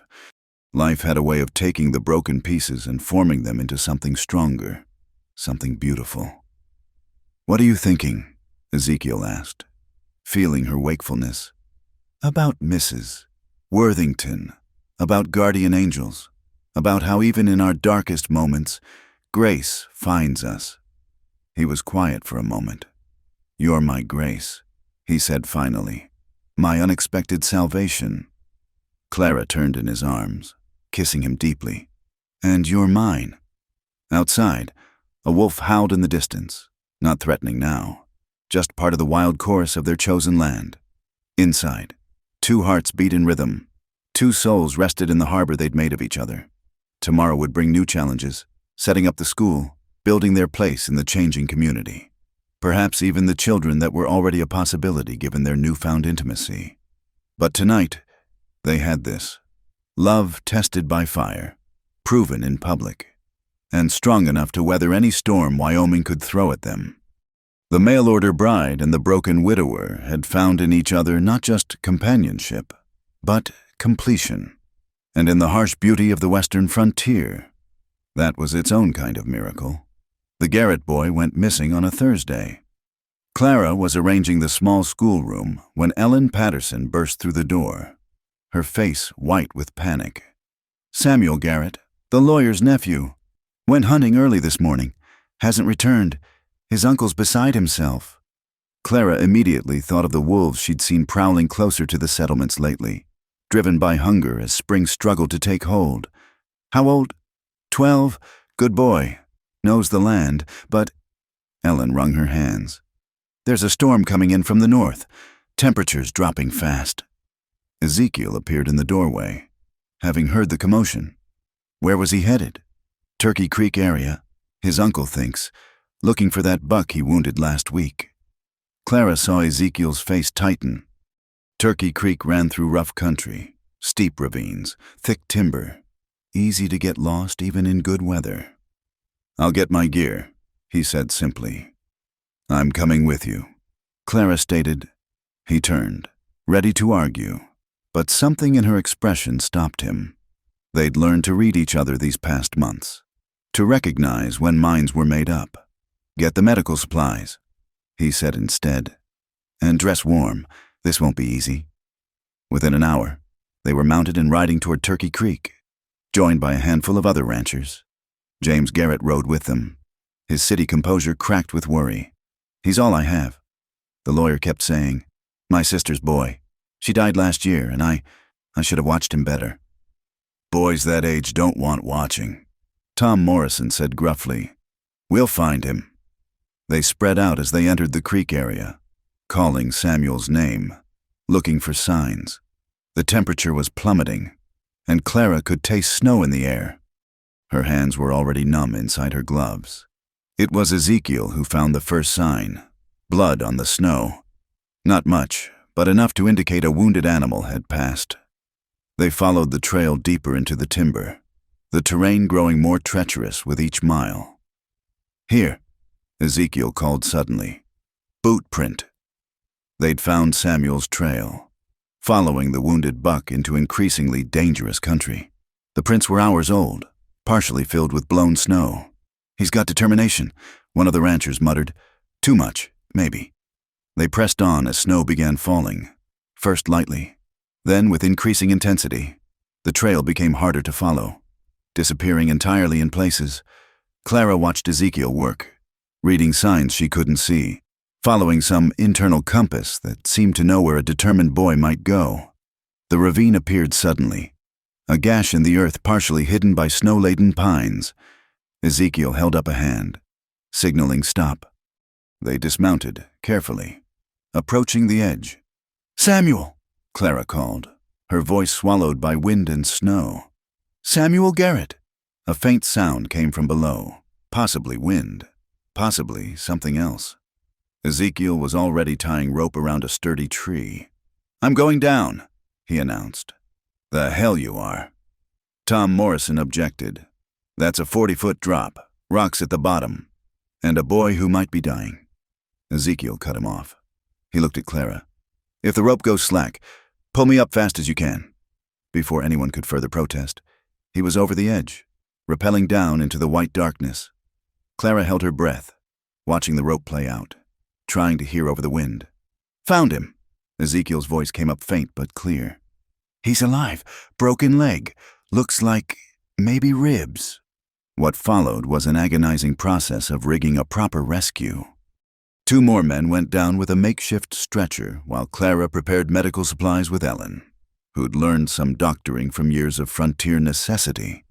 When they finally hauled Samuel up, the boy was barely conscious, his lips blue with cold. His left leg was bent at an unnatural angle, and he whimpered when they moved him.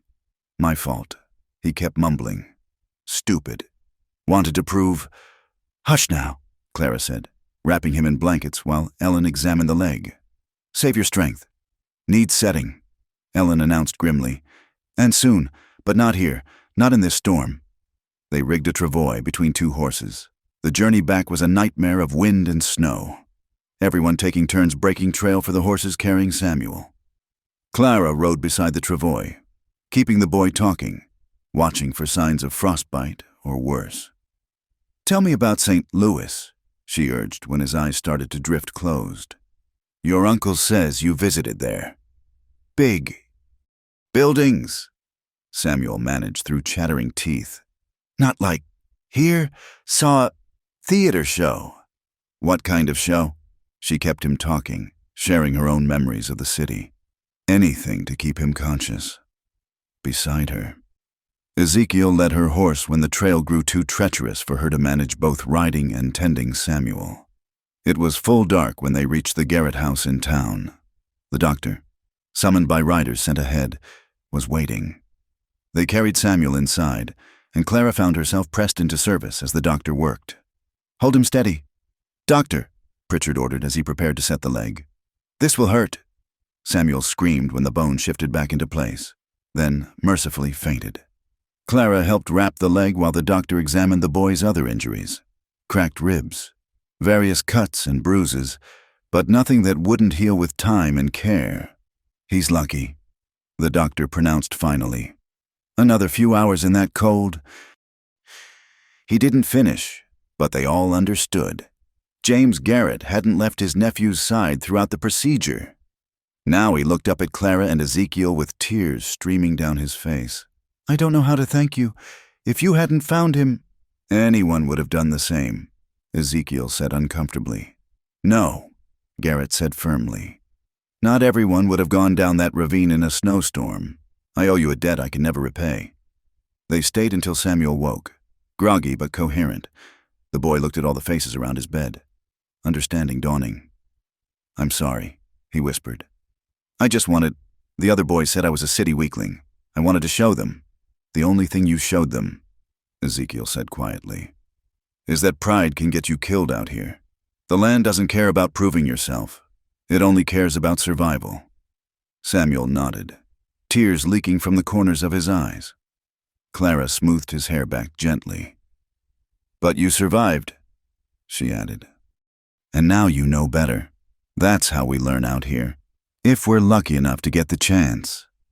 They left the Garrett's house late, exhausted and cold. The storm had passed, leaving the world white and still. As they rode home, Clara reached over to take Ezekiel's hand. "You saved that boy's life." "We saved him," he corrected. "Couldn't have done it without you keeping him conscious, or Ellen knowing the doctoring, or the others helping haul him up. But you went down that ravine. In a storm, not knowing if it was stable, if you could get back up. He was quiet for a moment. Couldn't leave him. Not after... He stopped. But Clara understood. Not after Margaret.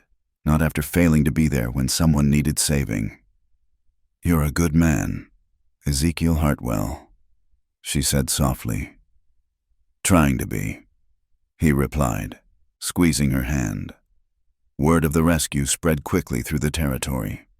Over the next days, people stopped by the ranch to shake Ezekiel's hand, to bring baked goods or preserved foods in thanks. The story grew in the telling, as frontier stories did, until Ezekiel had apparently descended into the ravine through a blizzard with wolves circling.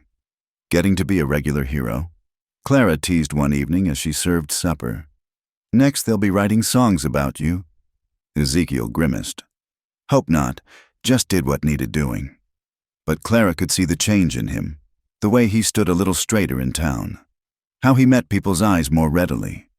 He'd spent 3 years believing himself a failure, a man who couldn't protect those in his care. The rescue had shown him differently. That night, as they lay together, Clara felt the subtle quickening in her belly that she'd been noticing for weeks. She hadn't said anything yet, waiting to be sure. But after today, after seeing Ezekiel with young Samuel, gentle despite his gruffness, she knew it was time. "Ezekiel, He was drowsy, worn from the day's labors. "What would you think about having a child?" He came fully awake, turning to look at her in the moonlight. "Are you asking in general? Or..."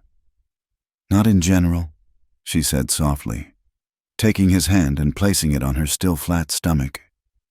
"I think, that is, I'm fairly certain." His hand stilled, and she could feel him stop breathing. Then, with infinite tenderness, his fingers spread across her belly. "How long?" 2 months, maybe a little more. I wanted to be sure before..." "Clara." His voice was rough with emotion. Is this what you want?" "Yes," she said simply. "If you do." He pulled her close then, holding her like spun glass. "I want... God, Clara, I want... But I'm terrified." "I know." She stroked his face, feeling the wetness on his cheeks. "I'm scared too, but we'll face it together, like everything else." They held each other in the darkness, dreams and fears tangling together. A child, here in this harsh land, a new life to protect and nurture. "The schoolroom," Ezekiel said suddenly. "We'll need to change plans. Can't have you dealing with a dozen children when you're..." "I can teach for months yet," Clara said firmly. "Women out here don't stop working just because they're carrying, but yes, we'll need to think ahead." They talked quietly through the night, making plans, adjusting dreams. By dawn, the future had reshaped itself around this new reality. The next morning brought another surprise. James Garrett arrived, his nephew bundled in the wagon but insisting on coming along. "We've been talking," the lawyer said without preamble. "My nephew and I, about debts and payment.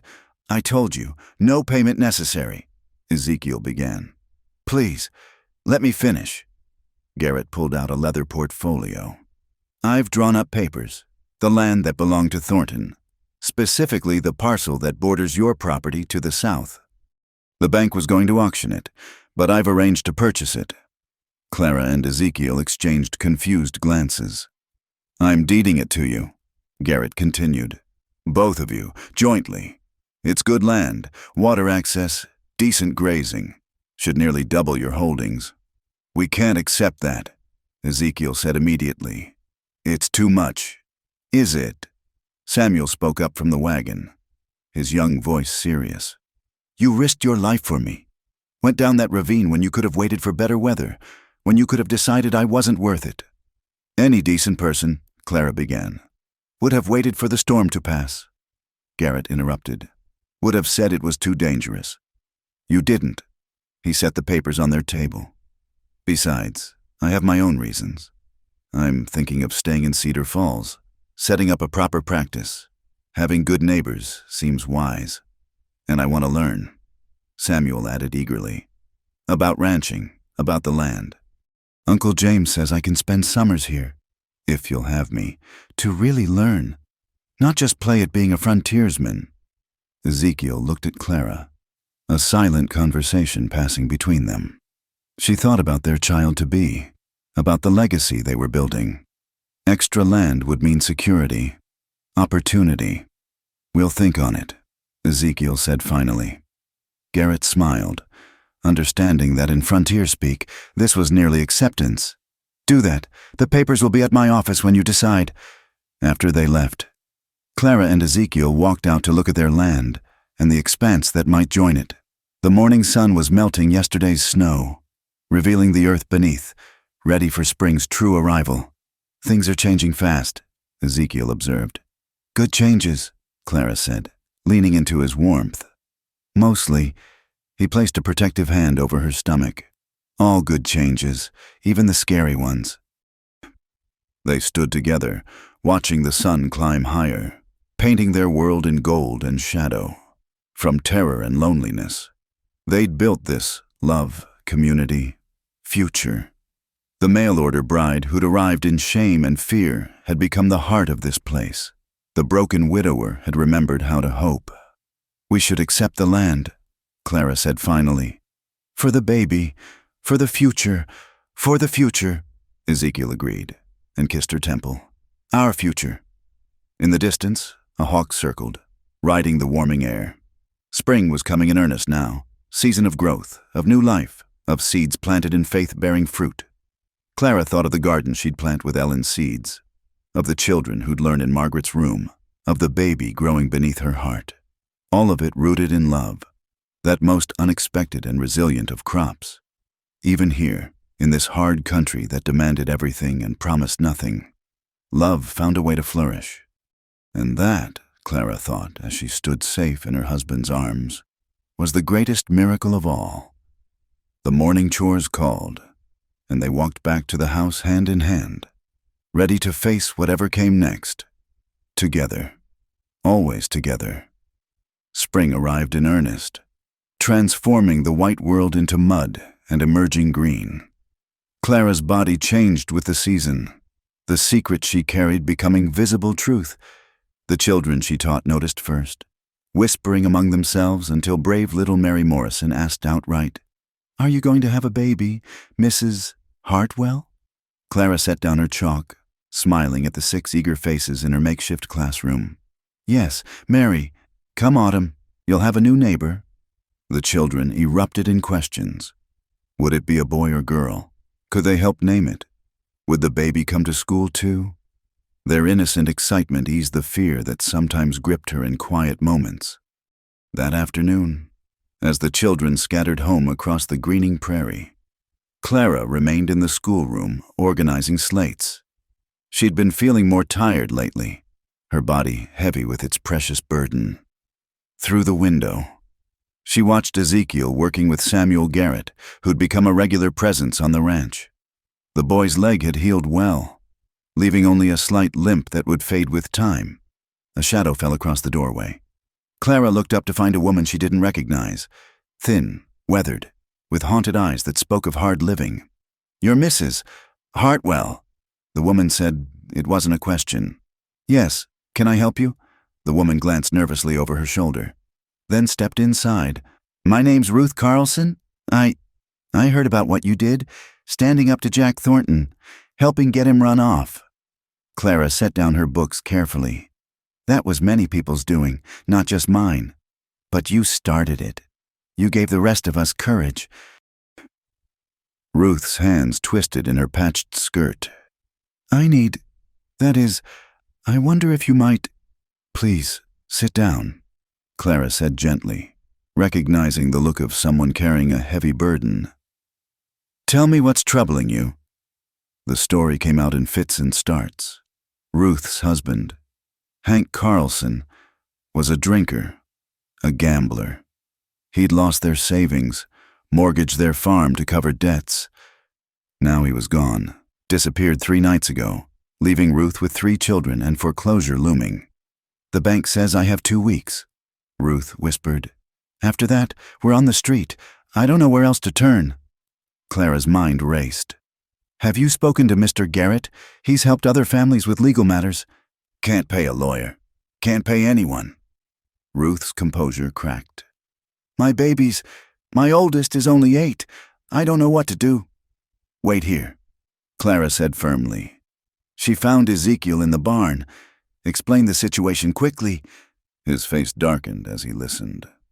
Hank Carlson's a waste of flesh, he said bluntly. Seen him in town, drinking away what he should be spending on his family.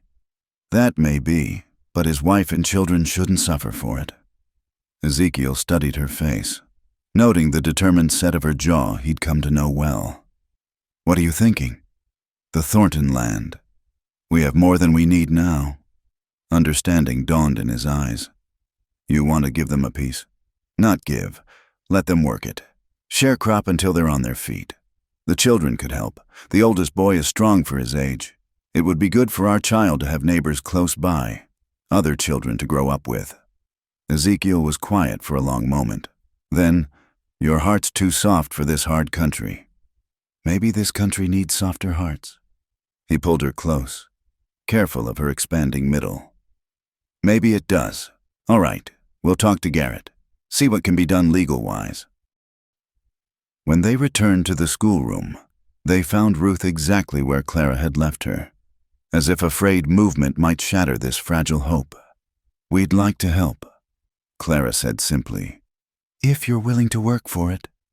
Ruth burst into tears, the kind of deep, wrenching sobs that come when despair suddenly gives way to possibility.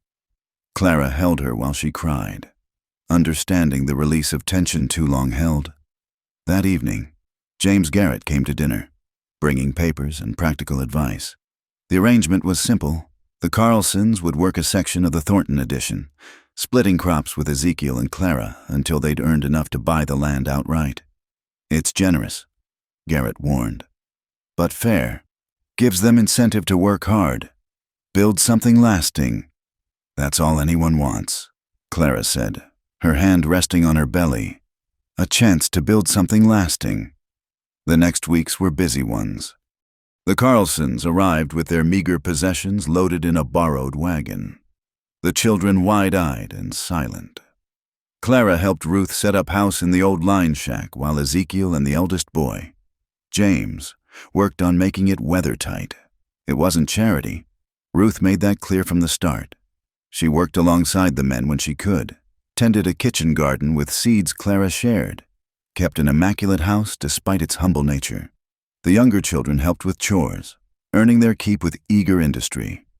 Clara continued teaching, though Ezekiel fussed as her pregnancy advanced. One afternoon in late May, she was explaining arithmetic when a familiar pain gripped her back. She'd been feeling them on and off all day, practice pains. Ellen Patterson had called them, preparing the body for what was to come. But this was different, stronger. Clara gripped the edge of the desk, waiting for it to pass. Mrs. Hartwell? Mary Morrison's voice seemed to come from very far away. Are you all right? Another pain, sharper this time. Too early, Clara thought desperately. The baby wasn't due for another month, maybe more. Mary, she managed. Run get Mr. Hartwell quickly. The girl flew out the door, braids streaming. Clara lowered herself carefully into her chair, trying to breathe through the mounting pressure. The other children clustered around, frightened. It's all right, she told them, though fear clawed at her throat. The baby's just eager to meet you all. Ezekiel burst through the door minutes later, though it felt like hours. He took one look at her face and scooped her into his arms. Samuel, he barked at the boy, who'd followed him. Ride for Mrs. Patterson, fast as you can. Tell her the baby's coming.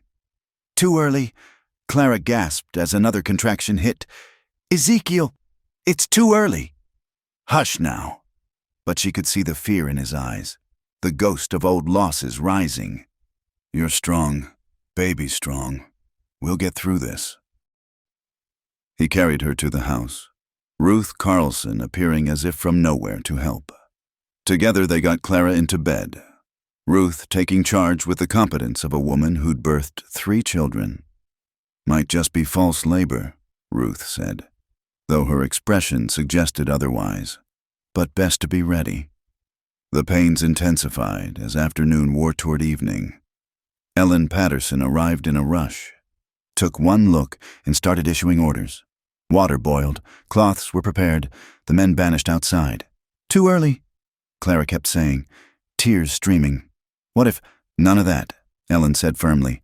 "Babies come when they come. This one's got your stubborn streak, deciding on its own timeline." The labor was hard and fast, Clara's body seeming determined to expel its burden regardless of timing. She gripped Ellen's hands. Ruth wiped her face, and through it all she could hear Ezekiel pacing outside, wearing grooves in the porch boards. When the urge to push became undeniable, Ellen checked once more. "Baby's coming right now. You push when your body tells you, 'Clara, we're ready.'"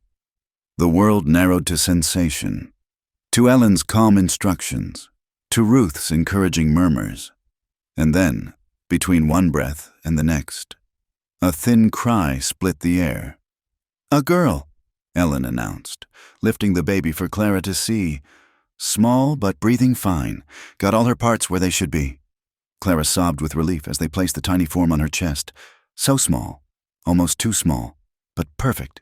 10 fingers, 10 toes, a shock of dark hair like her father's. "Let him in," Clara whispered. "Please." Ezekiel nearly fell through the door when Ruth opened it. He approached the bed like a man in a dream, eyes fixed on the bundle in Clara's arms. "A daughter," Clara said, shifting so he could see better. "Our daughter." His hand shook as he reached out, one finger gently touching the baby's fist. Immediately, tiny fingers wrapped around his, holding tight. "She's so small," he breathed. "But strong," Ellen assured him. "Got a good grip there. Good lungs, too, from the sound of that crying earlier." "What'll you name her?" Ruth asked softly. Clara and Ezekiel looked at each other. They'd discussed names, but nothing had seemed quite right. Now, looking at this tiny fighter who'd come early but whole, Clara knew. "Hope," she said. "Hope, Margaret Hartwell." Ezekiel's eyes filled. After the woman who first made this a home, and for what she represents, hope for our future." He leaned down, kissed Clara's forehead, then their daughter's. "Hope," he repeated. Yes. The next days were a blur of adjustment. Hope was indeed small, needing feeding every few hours. Constant warmth. Clara barely left the bed, focused entirely on keeping this precious life thriving. The community rallied around them. Women brought food, took turns helping with housework. The Carlson children picked wildflowers for Clara's room. Samuel Garrett chopped enough wood to last a month. Even gruff Tom Morrison stopped by with a hand-carved cradle. "Made it for my first grandchild," he said roughly, "but seems you need it more immediate-like." Dr. Pritchard came to check on both mother and child, pronouncing them well despite the early arrival. "Keep her warm, keep her fed, and she'll catch up in no time," he advised. "Babies are tougher than they look." At night, Ezekiel would hold Hope while Clara rested, marveling at each tiny feature. "Never thought I'd have this again," he confessed one evening. "A family, a future. You deserve it," Clara said sleepily. "We both do." A week after Hope's birth, Clara felt strong enough to sit on the porch, the baby wrapped snugly against her chest. The school was temporarily closed, but she could see the Carlson children helping their mother in the garden. Hear Samuel and Ezekiel working on expanding the chicken coop. Ruth climbed the porch steps, a basket of early vegetables in her arms. "From our garden," she said proudly. "First harvest." Clara accepted the gift gratefully, admiring the tender lettuce, the small radishes. "They're beautiful." Ruth sat beside her, looking out over the land that was becoming home. "I never thanked you properly for taking a chance on us. We all deserve chances," Clara replied, adjusting Hope's blanket. "Besides, you've more than earned it." "Hank came back," Ruth said suddenly. 2 nights ago, drunk, wanting money." Clara's arms tightened protectively around Hope. "What happened?" "James, my boy, he stood up to him, told him he wasn't welcome, that we were making our own way now." Ruth's smile was fierce with pride. "Hank left. Don't think he'll be back. They sat in companionable silence. Two women who'd found strength they didn't know they possessed. In Clara's arms, Hope made small suckling sounds, content and safe. As the sun began to set, Ezekiel joined them, his hand coming to rest on Clara's shoulder. "Good day?" he asked. "The best," Clara replied, leaning into his touch. They watched the light fade over their land, theirs and the Carlsons, Samuel helping close up the chicken coop, Ellen Patterson's wagon disappearing over the rise after another visit. A community knitted together by kindness, by courage, by the choice to help rather than harm. "She'll grow up different than we did," Ezekiel said quietly, looking at Hope, surrounded by love from the start. "She'll grow up strong," Clara agreed. "But kind too. We'll teach her." As if in agreement, Hope yawned, tiny fist waving in the air. Her parents laughed, the sound carrying across the prairie like a blessing. Inside the house, the empty cradle waited, ready to hold their hope through the night. The schoolroom stood ready for when Clara was able to teach again. The land stretched out, promising harvest and hardship in equal measure. But for now, in this moment, there was only peace. A woman who'd thought herself cursed, holding the blessing of new life. A man who'd thought his heart frozen, feeling it beat with renewed purpose. A baby who'd come too early but right on time, binding them all together with needs as simple and profound as warmth and milk and love. The mail-order bride sat on her porch, no longer alone, no longer afraid. She was wife, mother, teacher, friend, roles she'd never imagined when she'd stepped off that train in winter. The Wyoming sky spread vast above them, stars beginning to emerge like promises. "Happy?" Ezekiel asked softly. Clara looked up at him, then down at their daughter, then out at the land they were building into legacy. "Happy," she confirmed, and meant it with every fiber of her being. Tomorrow would bring new challenges. Hope's needs, the ranch work, the school to manage, the Carlsons to help establish. But tonight, they had this, the three of them together. Proof that love could bloom even in the harshest ground. The prairie wind whispered through the grass, and Clara could almost hear it carrying their story outward, the tale of a mail-order bride who'd become a cornerstone, a widower who'd learned to love again, and the hope they'd created together against all odds. Summer held the land in a golden embrace when the storm came. Clara had been hanging laundry. Hope sleeping peacefully in the cradle, Ezekiel had moved to the porch. The baby was thriving now at 3 months old, her early arrival forgotten as she grew round and rosy with health. The first rumble of thunder seemed distant, unthreatening, but Ezekiel appeared from the barn, his face tight with concern. "Get inside," he said, already moving to secure the animals. "This one's going to be bad?" Clara had learned to read the Wyoming sky, and what she saw now made her blood run cold. The western horizon had turned an ugly green-black, clouds boiling upward like smoke from some vast fire. The air had gone still, heavy with waiting violence. She grabbed Hope and hurried inside, calling to Ruth Carlson, who was working in the garden. The other woman took one look at the sky and ran for her own house, gathering her children like a hen with chicks. By the time Ezekiel made it back to the house, the wind had picked up, driving dust and debris before it. Rain followed, not falling but flying horizontal, hammering against the walls like fists. "Cellar!" Ezekiel shouted over the noise. "Now!" They descended into the root cellar, Hope wailing at the pressure change. Above them, the house groaned and shook. Clara held their daughter close, singing softly to calm her, while Ezekiel braced the cellar door against the wind, trying to tear it open. The tornado passed close enough that they could hear its freight train roar, feel the earth shudder. Clara closed her eyes, praying wordlessly, for their safety, for the Carlsons, for all the scattered ranch families facing nature's fury alone. When silence finally fell, it seemed almost as terrifying as the storm. Ezekiel pushed open the cellar door cautiously. The house still stood. Miracle of miracles, though the porch was gone and half the roof with it. Rain poured through the gaps, soaking everything. "Stay here," he told Clara, but she followed anyway. Hope clutched against her chest. The devastation outside was heartbreaking. The school building had been reduced to kindling. The new chicken coop was simply gone, along with most of the chickens. Fences were down, the garden destroyed, but they were alive. The Carlsons, Clara breathed. They could see from their doorway. The line shack had taken damage but still stood. Small figures emerged. Ruth, herding her children, all apparently whole. "Thank God," Ezekiel muttered. Then, louder, "I'll check the livestock, see what we've lost." The accounting was grim. Half the chickens gone. 2 cows killed by flying debris. Fences that would take weeks to rebuild. But as neighbors began arriving to check on one another, Clara realized they'd been fortunate. The Hendersons had lost their entire house. Old Walter McKay had been caught in his barn when it collapsed, alive but badly injured.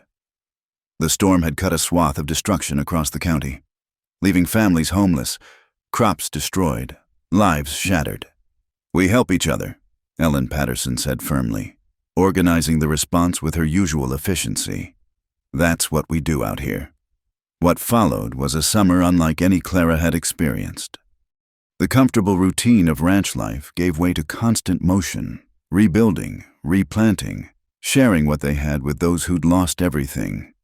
The Hendersons moved into the destroyed school building, working to make it weathertight enough for temporary shelter. Clara taught lessons under the open sky while men rebuilt around them. Hope spent her days passed from woman to woman, everyone taking turns with the baby while her mother worked. It was during this time that Clara made a decision that would change everything. "I want to write to St. Catherine's," she told Ezekiel one evening. They were sitting in what remained of their kitchen, rain dripping through holes in the roof they hadn't yet managed to patch. "Mrs. Worthington?" "Yes, but not just her. I want to write to the girls there, the ones aging out with nowhere to go." She shifted Hope to her other arm, gathering her thoughts. "We have land now. Not just us, the whole community. And we need people. Workers, wives, families to build something lasting here." Ezekiel studied her face. "You want to bring more mail-order brides?" "Not mail-order, not the way I was. Invited, welcomed, with jobs waiting, teaching, seamstressing, cooking for the work crews rebuilding. Real opportunities. Not just desperate bargains." "It's a good thought," he said slowly. "But we can barely keep roofs over our heads as it is." "That's exactly why we need more hands," Clara argued. "More people to share the work, more skills, more hope. The storm showed us how vulnerable we are alone. Together, we're stronger." He was quiet for a long moment, then nodded. "Write your letter. See what Mrs. Worthington says." The response came faster than expected. Not just a letter, but a telegram. "Have 12 ready to travel. Stop, good, strong girls, stop. When shall we send them stop?" Clara stood in Morrison's store, telegram trembling in her hands. 12 young women, ready to take the same leap of faith she had. "Well?" Tom Morrison asked, reading over her shoulder. "What do we tell her?" Clara thought of her own arrival, the cold, the loneliness, the fear. Then she thought of what this place had become. A community that rallied in crisis, that offered second chances, that grew hope like a crop. "Tell her to send them," she said firmly. "We'll be ready." Preparing for the arrival became a community project. Despite their own losses, families contributed what they could. The Hendersons, grateful for shelter, threw themselves into fixing up abandoned homesteads. Ruth Carlson organized the women to gather clothes and household goods. Even Samuel Garrett, home for the summer, helped repair buildings and clear land. Ezekiel built new rooms onto their house, small but clean, temporary quarters for girls who would need time to find their place. Clara wrote detailed letters to Mrs. Worthington, explaining the opportunities, the challenges, the kind of women who would thrive here. "Not looking for delicate flowers," she wrote, "but strong stems that can bend without breaking, that can put down deep roots in hard soil." The day the girls arrived, most of Cedar Falls gathered at the station. Clara stood with hope in her arms, remembering her own arrival, how unwelcome she'd felt, how alone. These girls would have a different story. They came off the train in a cluster, young women ranging from 18 to 25, all wearing the same expression Clara remembered from her own reflection: hope mixed with terror, determination shadowed by doubt. "Welcome to Cedar Falls," Clara called out, her voice carrying over the crowd. "I'm Clara Hartwell. 2 years ago, I stood where you're standing, just as scared, just as uncertain. Now this is my home. It can be yours too, if you're willing to work for it." One girl stepped forward, red-haired, freckled, with direct green eyes. "I'm Bridget O'Sullivan. We're ready to work." What followed was organized chaos. Families who'd volunteered to house girls stepped forward. Job offers were made. The hotel needed cooks. The expanded general store needed clerks. Families needed help with children and households. 3 girls with teaching experience would help Clara when the school reopened. But it wasn't all smooth. Some of the local young men, starved for female company, became too aggressive in their courtship. 2 girls, overwhelmed by the harsh reality of frontier life, wanted to return to St. Louis within the first week. "Give it a month." Clara urged them gently. "If you still want to leave, then we'll pay your passage back, but give it a chance first." 1 stayed. 1 left. Clara watched the train carry her away and felt no judgment. This life wasn't for everyone, but for those who stayed, something magical began to happen. Bridget O'Sullivan, the red-haired spokesman, proved to have a genius for organization. Within weeks, she'd streamlined the hotel's operations and was courting respectfully with James Garrett, the lawyer surprising everyone with his sudden interest in staying year-round. Anna Kowalski, a quiet Polish girl, revealed a talent for midwifery that made her invaluable as the community grew. Mary Chen, whose presence had initially raised eyebrows, won hearts with her cooking skills and gentle manner, eventually marrying the widowed Henderson and helping raise his motherless children. By autumn, as Hope learned to sit up and babble her first almost words, the community had transformed. New buildings rose from storm wreckage. Gardens flourished under careful tending. The school reopened with 3 teachers and 25 students. "You did this," Ezekiel told Clara one evening as they walked through town, Hope riding contentedly in her father's arms. "This growth, this hope, it started with you. It started with us," Clara corrected. "With choosing love over fear, community over isolation." The harvest celebration that year was like nothing Cedar Falls had seen. Long tables groaned under the weight of shared bounty. Fiddle music filled the air. Couples danced, old married folks and new courtships alike. Children ran between the tables, Hope crawling determinedly after them despite being too young to keep up. Clara found herself standing with Ellen Patterson and Ruth Carlson, watching Bridget O'Sullivan teach James Garrett an Irish jig. The proper lawyer was laughing, his dignity forgotten in the joy of the moment. "Never thought I'd see the day," Ellen murmured. "This place coming alive like this. It was always alive," Ruth said quietly. "Just needed enough hearts beating together to feel the pulse," as if summoned by the thought. Ezekiel appeared at Clara's elbow. "Dance with me." She went into his arms willingly, leaving Hope with the other women. They moved together to the fiddle's tune, not gracefully, neither had much experience with dancing, but with the sweet awkwardness of 2 people still learning each other's rhythms. "Do you ever regret it?" he asked quietly. Answering that advertisement, Clara thought of the workhouse, of the fear that had driven her west. Then she looked around at what they'd built, the school where she taught, the friends who'd become family, the children who called her Mrs. Clara, with love in their voices. She thought of Hope, already showing signs of her father's determination and her mother's compassion. "Never," she said firmly. "This is home. This is who I was meant to be." "Mrs. Ezekiel Hartwell," he teased gently. "No," Clara said, smiling up at him. "Clara Hartwell, teacher, mother, friend, neighbor. Your wife, yes, always. but also myself, complete and whole. He spun her then, making her laugh. Around them, the community they'd helped build celebrated survival and growth, heartbreak and healing. The mail-order bride who'd arrived as property had become a pillar. The broken widower had learned to laugh again. Later, as the celebration wound down, Clara stood holding hope, watching the sun set over the vast Wyoming sky.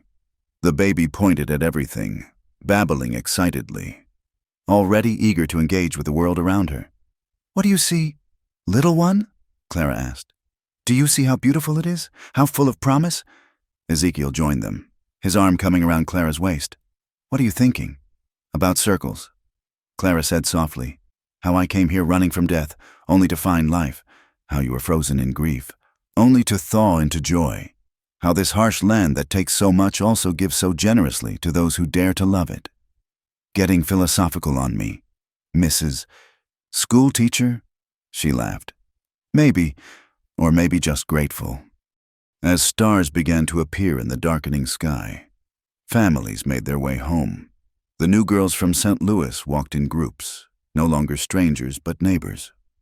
The Carlsons' wagon rolled past, Ruth calling out a cheerful good night. In the distance, coyotes sang their wild song, no longer threatening but simply part of the world they inhabited. Clara and Ezekiel made their own way home, Hope drowsing against her father's shoulder. Their house bore scars from the storm, patches where the new didn't quite match the old, additions built from necessity rather than plan.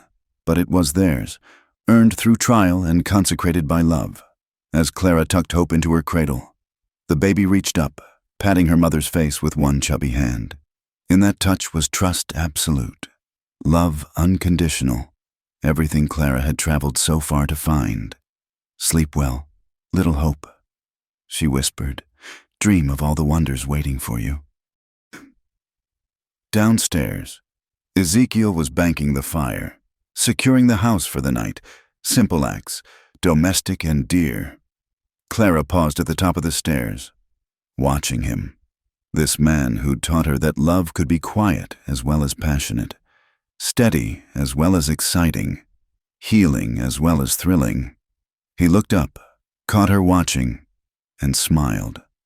That rare, transformative expression that still made her heart race. "Coming to bed?" "In a moment." Clara stepped out onto the small balcony Ezekiel had added to their bedroom, looking out over the moon-silvered land. Somewhere out there, other young women were making their choices, writing letters, buying train tickets. Some would come here, to Cedar Falls, to add their stories to the tapestry. Others would find different places, different loves, different lives. But all of them, Clara hoped, would find what she had, not just survival but purpose, not just shelter but home, not just existence but abundant life. The West was hard, yes, unforgiving of weakness and cruel to the unprepared, but it was also generous to those who met it with courage, who understood that the greatest treasures weren't gold or land, but the connections between hearts brave enough to trust. A coyote called again, closer now, and was answered by another. Clara smiled, remembering how those calls had terrified her once. Now they were simply part of the night music, wild and free and beautiful. "Clara," Ezekiel's voice drifted up, "you'll catch cold." She went inside, closing the door on the vast darkness, choosing instead the warm circle of lamplight, the solid presence of her husband, the soft breathing of their child. Outside, the prairie wind sang its eternal song. Inside, love made its own music, quieter but no less profound. The mail-order bride had become a cornerstone. The desperate girl had grown into a confident woman.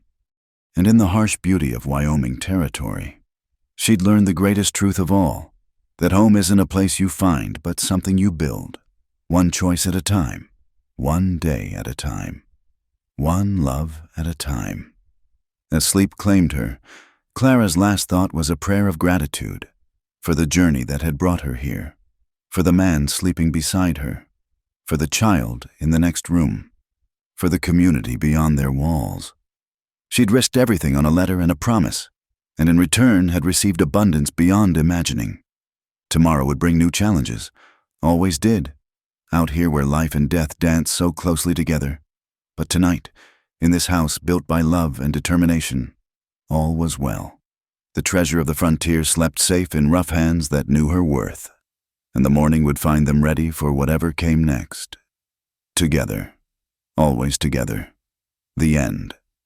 Thank you so much for listening to this story of Clara and Ezekiel, of love found in the most unlikely places and hope blooming in the harshest ground. I'd love to know where you're enjoying this tale. Are you listening during your commute, relaxing at home, or perhaps working while these words keep you company? Please subscribe to the From Wild West channel and share your thoughts in the comments below. Your stories and reactions mean the world to us, and they help us craft more tales that touch your hearts. Until next time, partners, keep riding toward your own horizons.